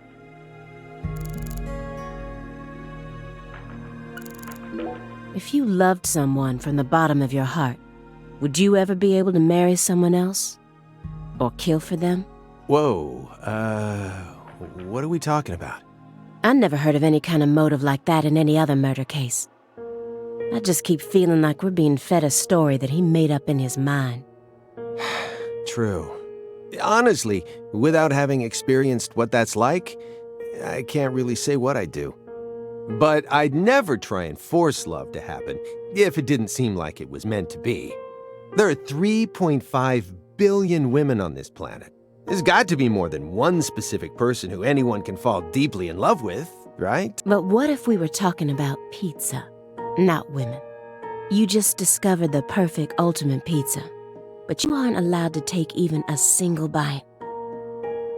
Unless you kill someone for the cook. Have you ever loved someone with all your heart? What kind of person do you take me for? That's my line.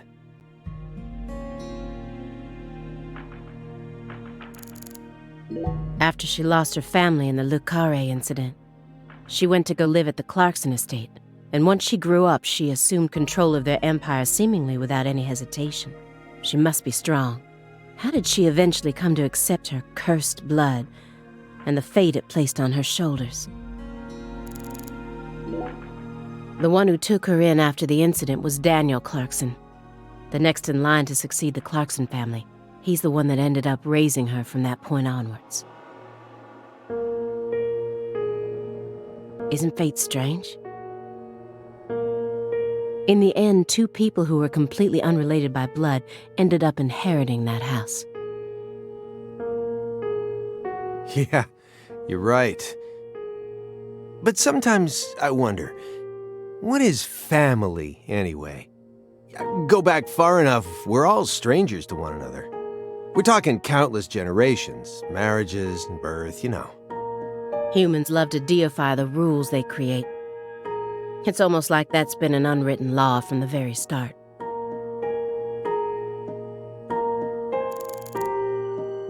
Is this supposed to be the altar from the site where Lise Clarkson's body was found? Why would he want to replicate that inside of his own home? There's no way this man is sane.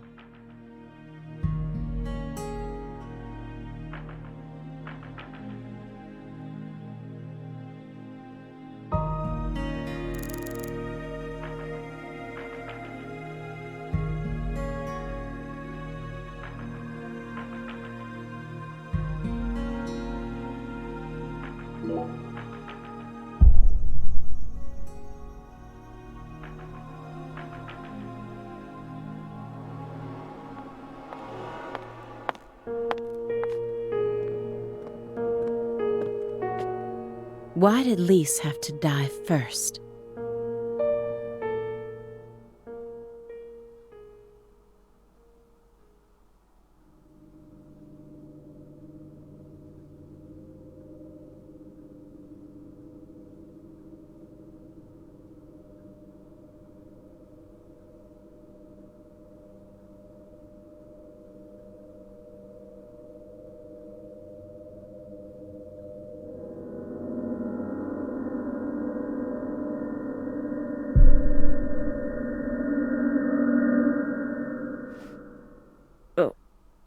What is this? Oh, you gotta be kidding me.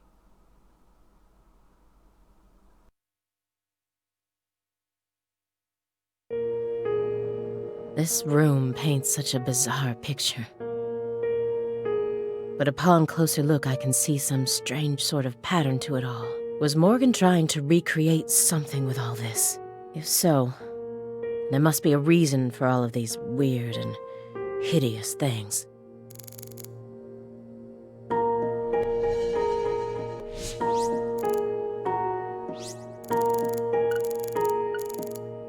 A woman so beautiful she felt like she could make it as an actress in Hollywood. And this is how she ended up. Sometimes it seems like God abandoned us humans a long time ago. I feel it more and more with each new case.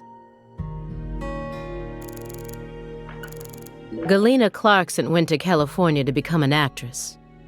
But things never took off for her, so she eventually returned home. Then she murdered her own daughter and ended up like this. Where did she go wrong? She did manage to appear in a few movies, right? Not as any characters with actual names, and never with much clothes on. So that's the only value they saw in her, huh? Sorry, that was insensitive. It's an everyday occurrence in that world. She was also bullied a lot. Bullied? How? They'd cut up her costumes, her scripts, and even her own clothes. Everywhere she went. Then after 3 years of that, her stylist chopped off a chunk of her hair. By accident. Are you kidding me? I did a little investigating on this. In the end, a self-titled big cheese producer tricked her. She almost ended up going into porn. Not hard to imagine what would have happened after that. One witness said that after returning to Le Carré, she refused to use scissors to cut anything.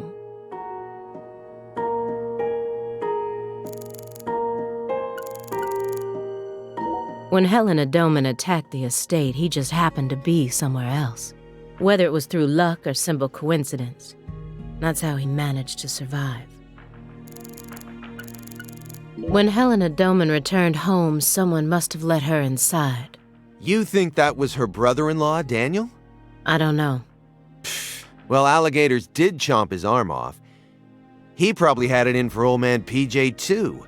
But, you know, I don't think he had anything to do with this. Why not? You're making it out to be more complicated than it really is. That's always the problem with people like you. Too smart for your own good. Just get to the point.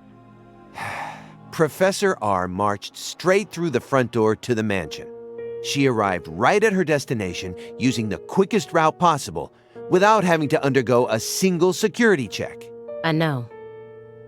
My question is, how was she able to do that? Because she's family. It doesn't matter if PJ disowned her. He never stopped loving his son. A father would never abandon his child, no matter how much they fail to fulfill his expectations. That's what being a parent is all about. Don't look at me like that. I know, I don't have a son myself, but I have a father. He's still back in my hometown, managing the printing plant my grandfather started. He'll be turning 80 soon. He wanted me to take over the place, but as you can see, I'm out here. But I know how this whole thing works. Even though I haven't seen him in forever, the minute I go home, he'll welcome me with warm, open arms.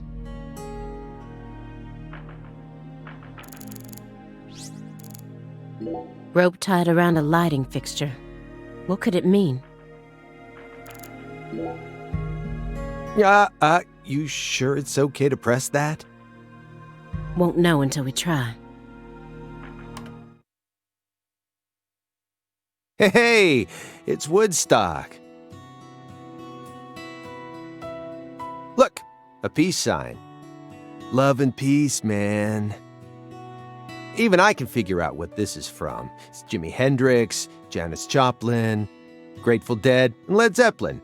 But I shouldn't have to explain it to a music nut like you, right?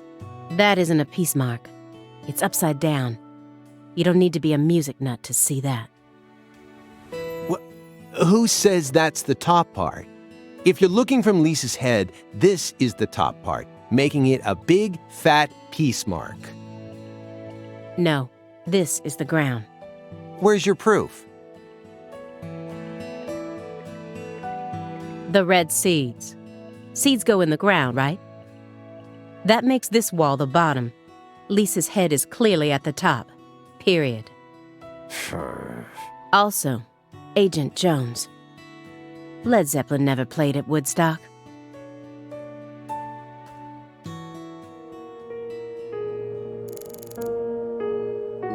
I've seen the bedrooms of countless violent criminals, but this one is on a completely different level.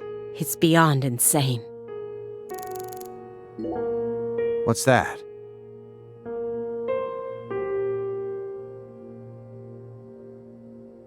A hunting trophy, a brown bear with a dragonfly eye patch. Why is it smoking a cigar? It's probably supposed to represent Philip J. Clarkson's body. And the elk is? Helena Doman. So that's why it's got such good taste in fashion. And this one is Galena Clarkson? Why did he want to line up corpses that were killed in different places, all together in a single room?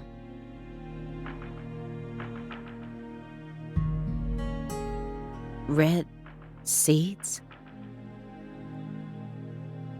He's representing a human with a hunting trophy made from an animal. I feel like I'm looking at a piece of modern art done in really bad taste.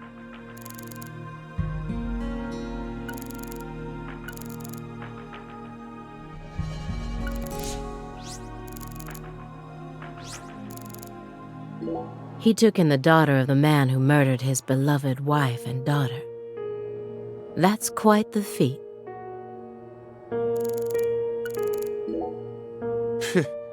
Sure seems like our friend Daniel here was just destined to suffer. He crossed the entire continent and married into the Clarkson family, all for the sake of the woman he loved. But then the love of his life became a drug addict and ended up murdering their very own daughter. And she too was murdered as part of her big brother's conspiracy. Finally, in order to prove that he could take responsibility for the family, he gave up his right arm to his father-in-law, who got blown to bits soon afterwards. And to add insult to injury, all the inheritance went to PJ's secret heir. If I had to go through all that, I'm pretty sure I'd go crazy. I don't know. What do you mean? He found someone he loved so much, he moved across the entire continent just to be with her. It also seems that he was eventually able to make an identity for himself in Lucare as well. After I found his daughter's body, I interrogated him for a bit. When I told him we were going to do an autopsy on her body, he didn't react violently in any way. I remember him looking relieved and tired, kind of like someone who'd just woken up from a coma.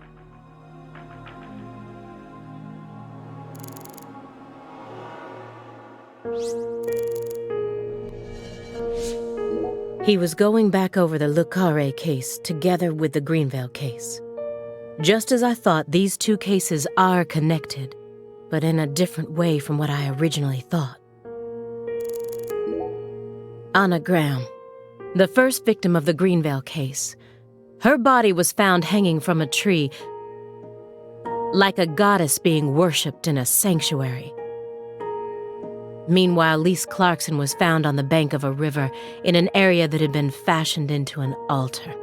The person who gruesomely ended the life of that young woman must be brought to justice. I completely agree. They both still had their whole lives ahead of them. The Lucare case and the Greenvale case. According to my investigation, the one key that links both cases is Francis Zach Morgan.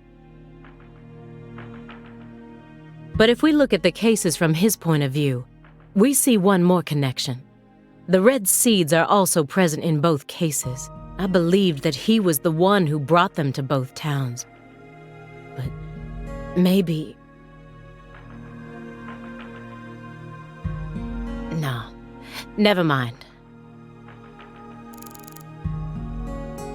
According to Morgan's story, she was the mastermind behind everything. The whole purpose of her plan was to protect her declining clan from their imminent downfall.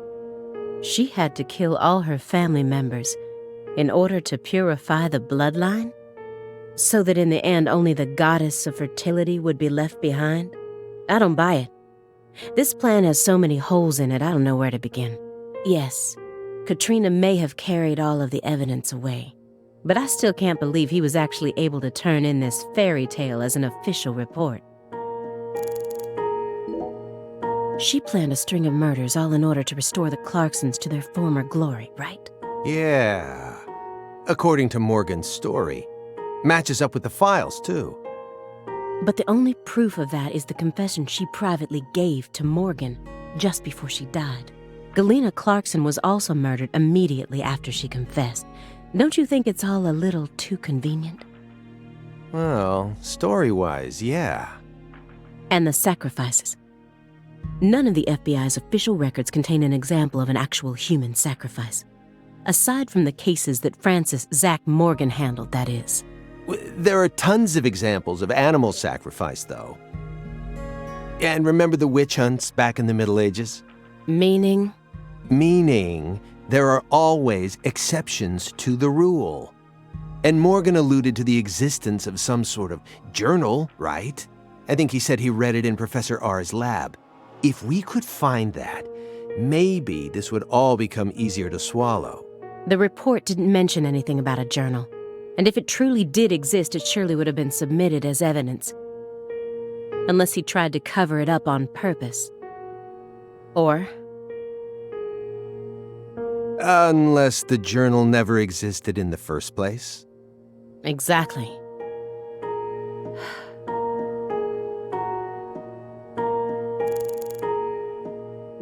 Philip J. Clarkson, the central figure behind the Clarksons' rise to power.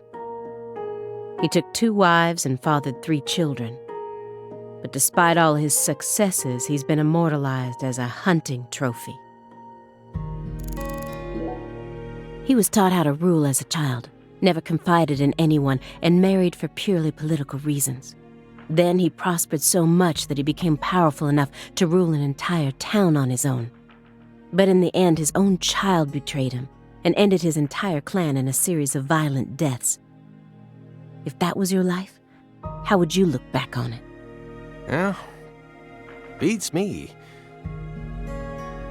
I wasn't born into a rich family, nor was I ever taught how to rule. And for what it's worth, I've also never knocked up a young ex-actress.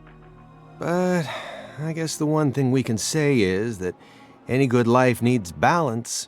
Get too hung up on one thing and you lose sight of everything else. And if you betray someone, you'll get betrayed too. If someone thinks they can step all over people and then live out the rest of their life in peace, they're fooling themselves. We always get to see how those people end up in our line of work.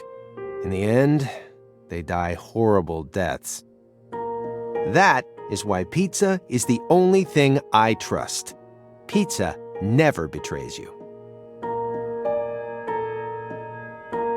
This case took place in Lucare and centered around the Clarksons.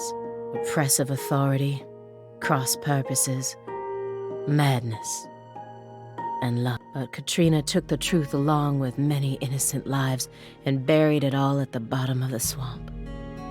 But there's one truth that can never be washed away. This all started with the death of a young girl.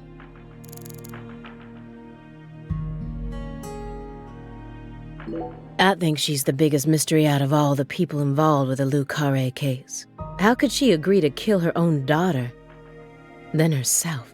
It's hard to imagine ever being okay with that, no matter how depressed I became. Why did she believe what Professor R told her? The whole blood purge story. There's no way anyone in their right mind would ever believe that. You got a point. No matter how badly all the bullying must have broken her heart. I just find it too hard to believe. Don't you? Yeah. But you shouldn't think too hard about it. Why not? Human beings don't make sense. We always do things that can't be explained with common logic. Especially when it concerns our parents, children, and siblings. That doesn't satisfy me. No matter how irrational an action may be, I want to know exactly why that person made such an irrational decision. Otherwise, what hope do we have?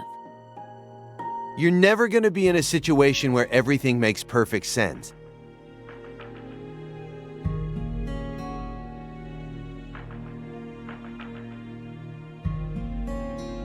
Just stop sticking your nose so deeply into everything. That's my advice, as an old guy who's lived twice as long as you. You and I are nothing alike. You decided to give up on your life and spend the rest of your time on Earth sitting around and playing Sudoku.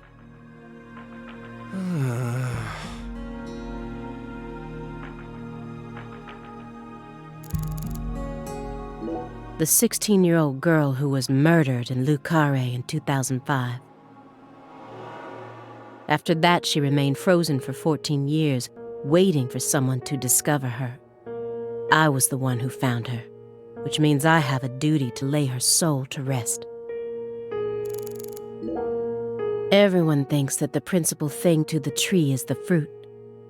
But in point of fact, the principal thing to it is the seed. Now I know why Lise Clarkson was murdered first. Lisa's death was Professor R having second thoughts. According to Morgan, her plan was to perform parricide and filicide, then commit suicide. Those were the 3 deaths necessary to complete the ritual, remember? Which means she technically could have killed Patricia first. That would have been the best way to delay any interference from the Clarksons themselves. The reason she didn't kill Patricia first is because Lena was actually following a different plan inside her own mind. Or perhaps she merely changed her plan as she followed through with it. At some point, new emotions started to take root within her. She had second thoughts about something. And in order to shake those off, she used Galena to kill Lise first, in order to cut off any possible escape. But that only made her plan move ahead quicker than she could have ever imagined, which forced her to rush right up to the end with those misgivings always in the back of her mind. Huh? Wait, hold on. Yeah, you lost me. What are you talking about? In other words, at some point, Helena Doman decided that she wanted to make Patricia the next heir. The blood purge wasn't for the goddess of fertility. It was for their daughter, Patricia. Wait, are you saying Helena knew from the start that Sheriff Woods would die with Candy? That's the only explanation I can think of. Huh. Remember, this is only assuming that everything Morgan told us was true. Until I can trust that man, this is all nothing more than conjecture. Considering how insane this all is, it sounds perfectly believable to me.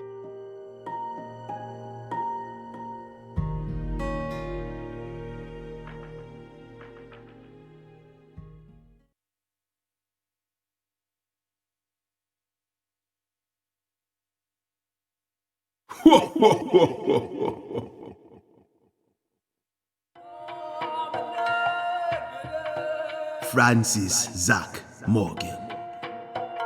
Remember me?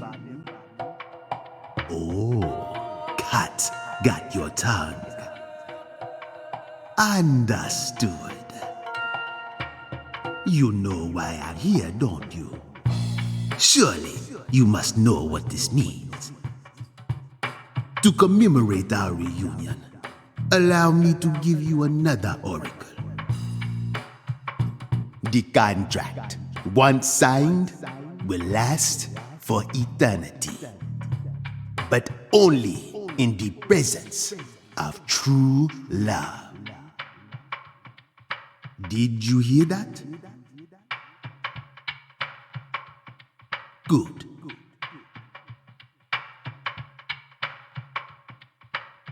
It's been a while since I felt this. You know, there's hardly anyone in this era who can see me like you can. And they've been dropping like flies since you first came to see me. Breaks my heart.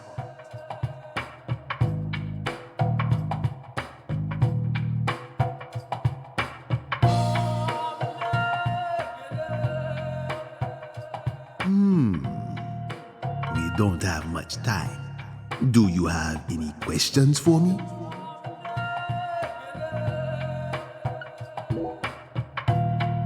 Excellent. You pass. You haven't changed, Francis Zach Morgan. But that question isn't for me to answer.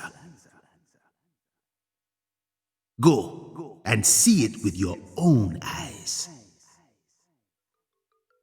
Oh, time's up. We'll have to finish this during our next reunion.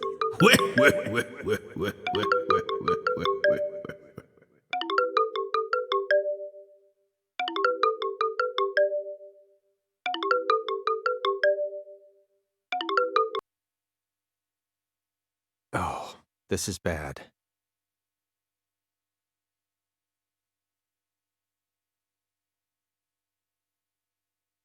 Agent Jones, what is this referring to?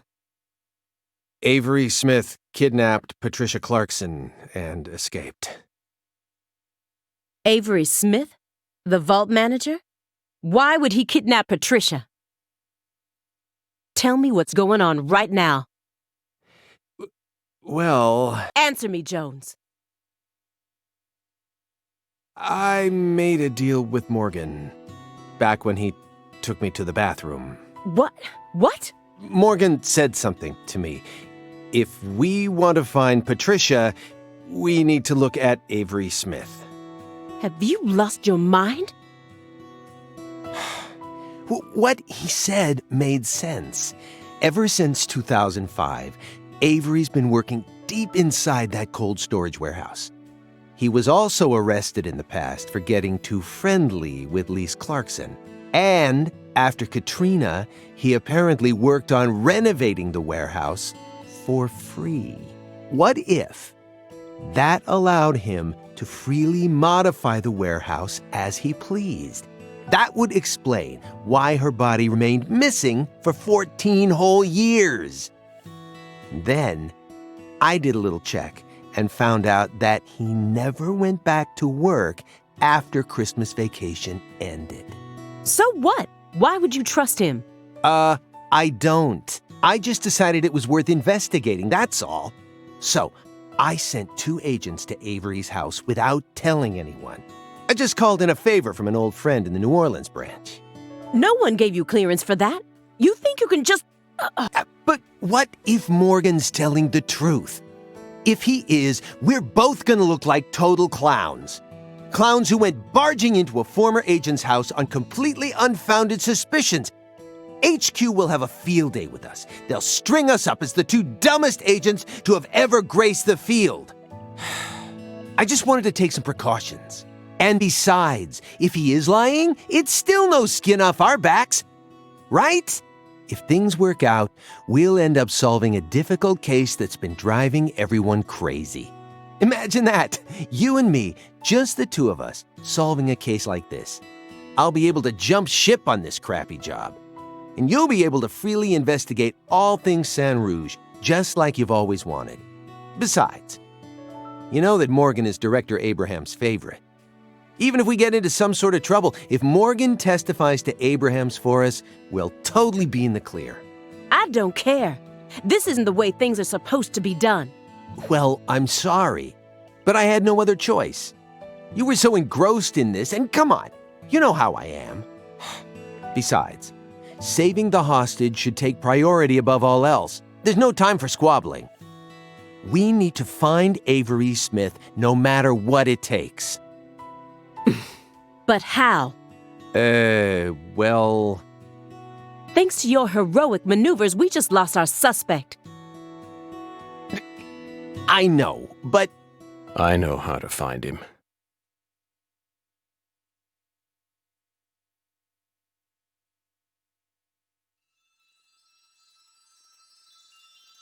I should be able to see the other world, the way I am now. Just let me go, please. Morgan? It's okay, my fairy. I know I can convince them.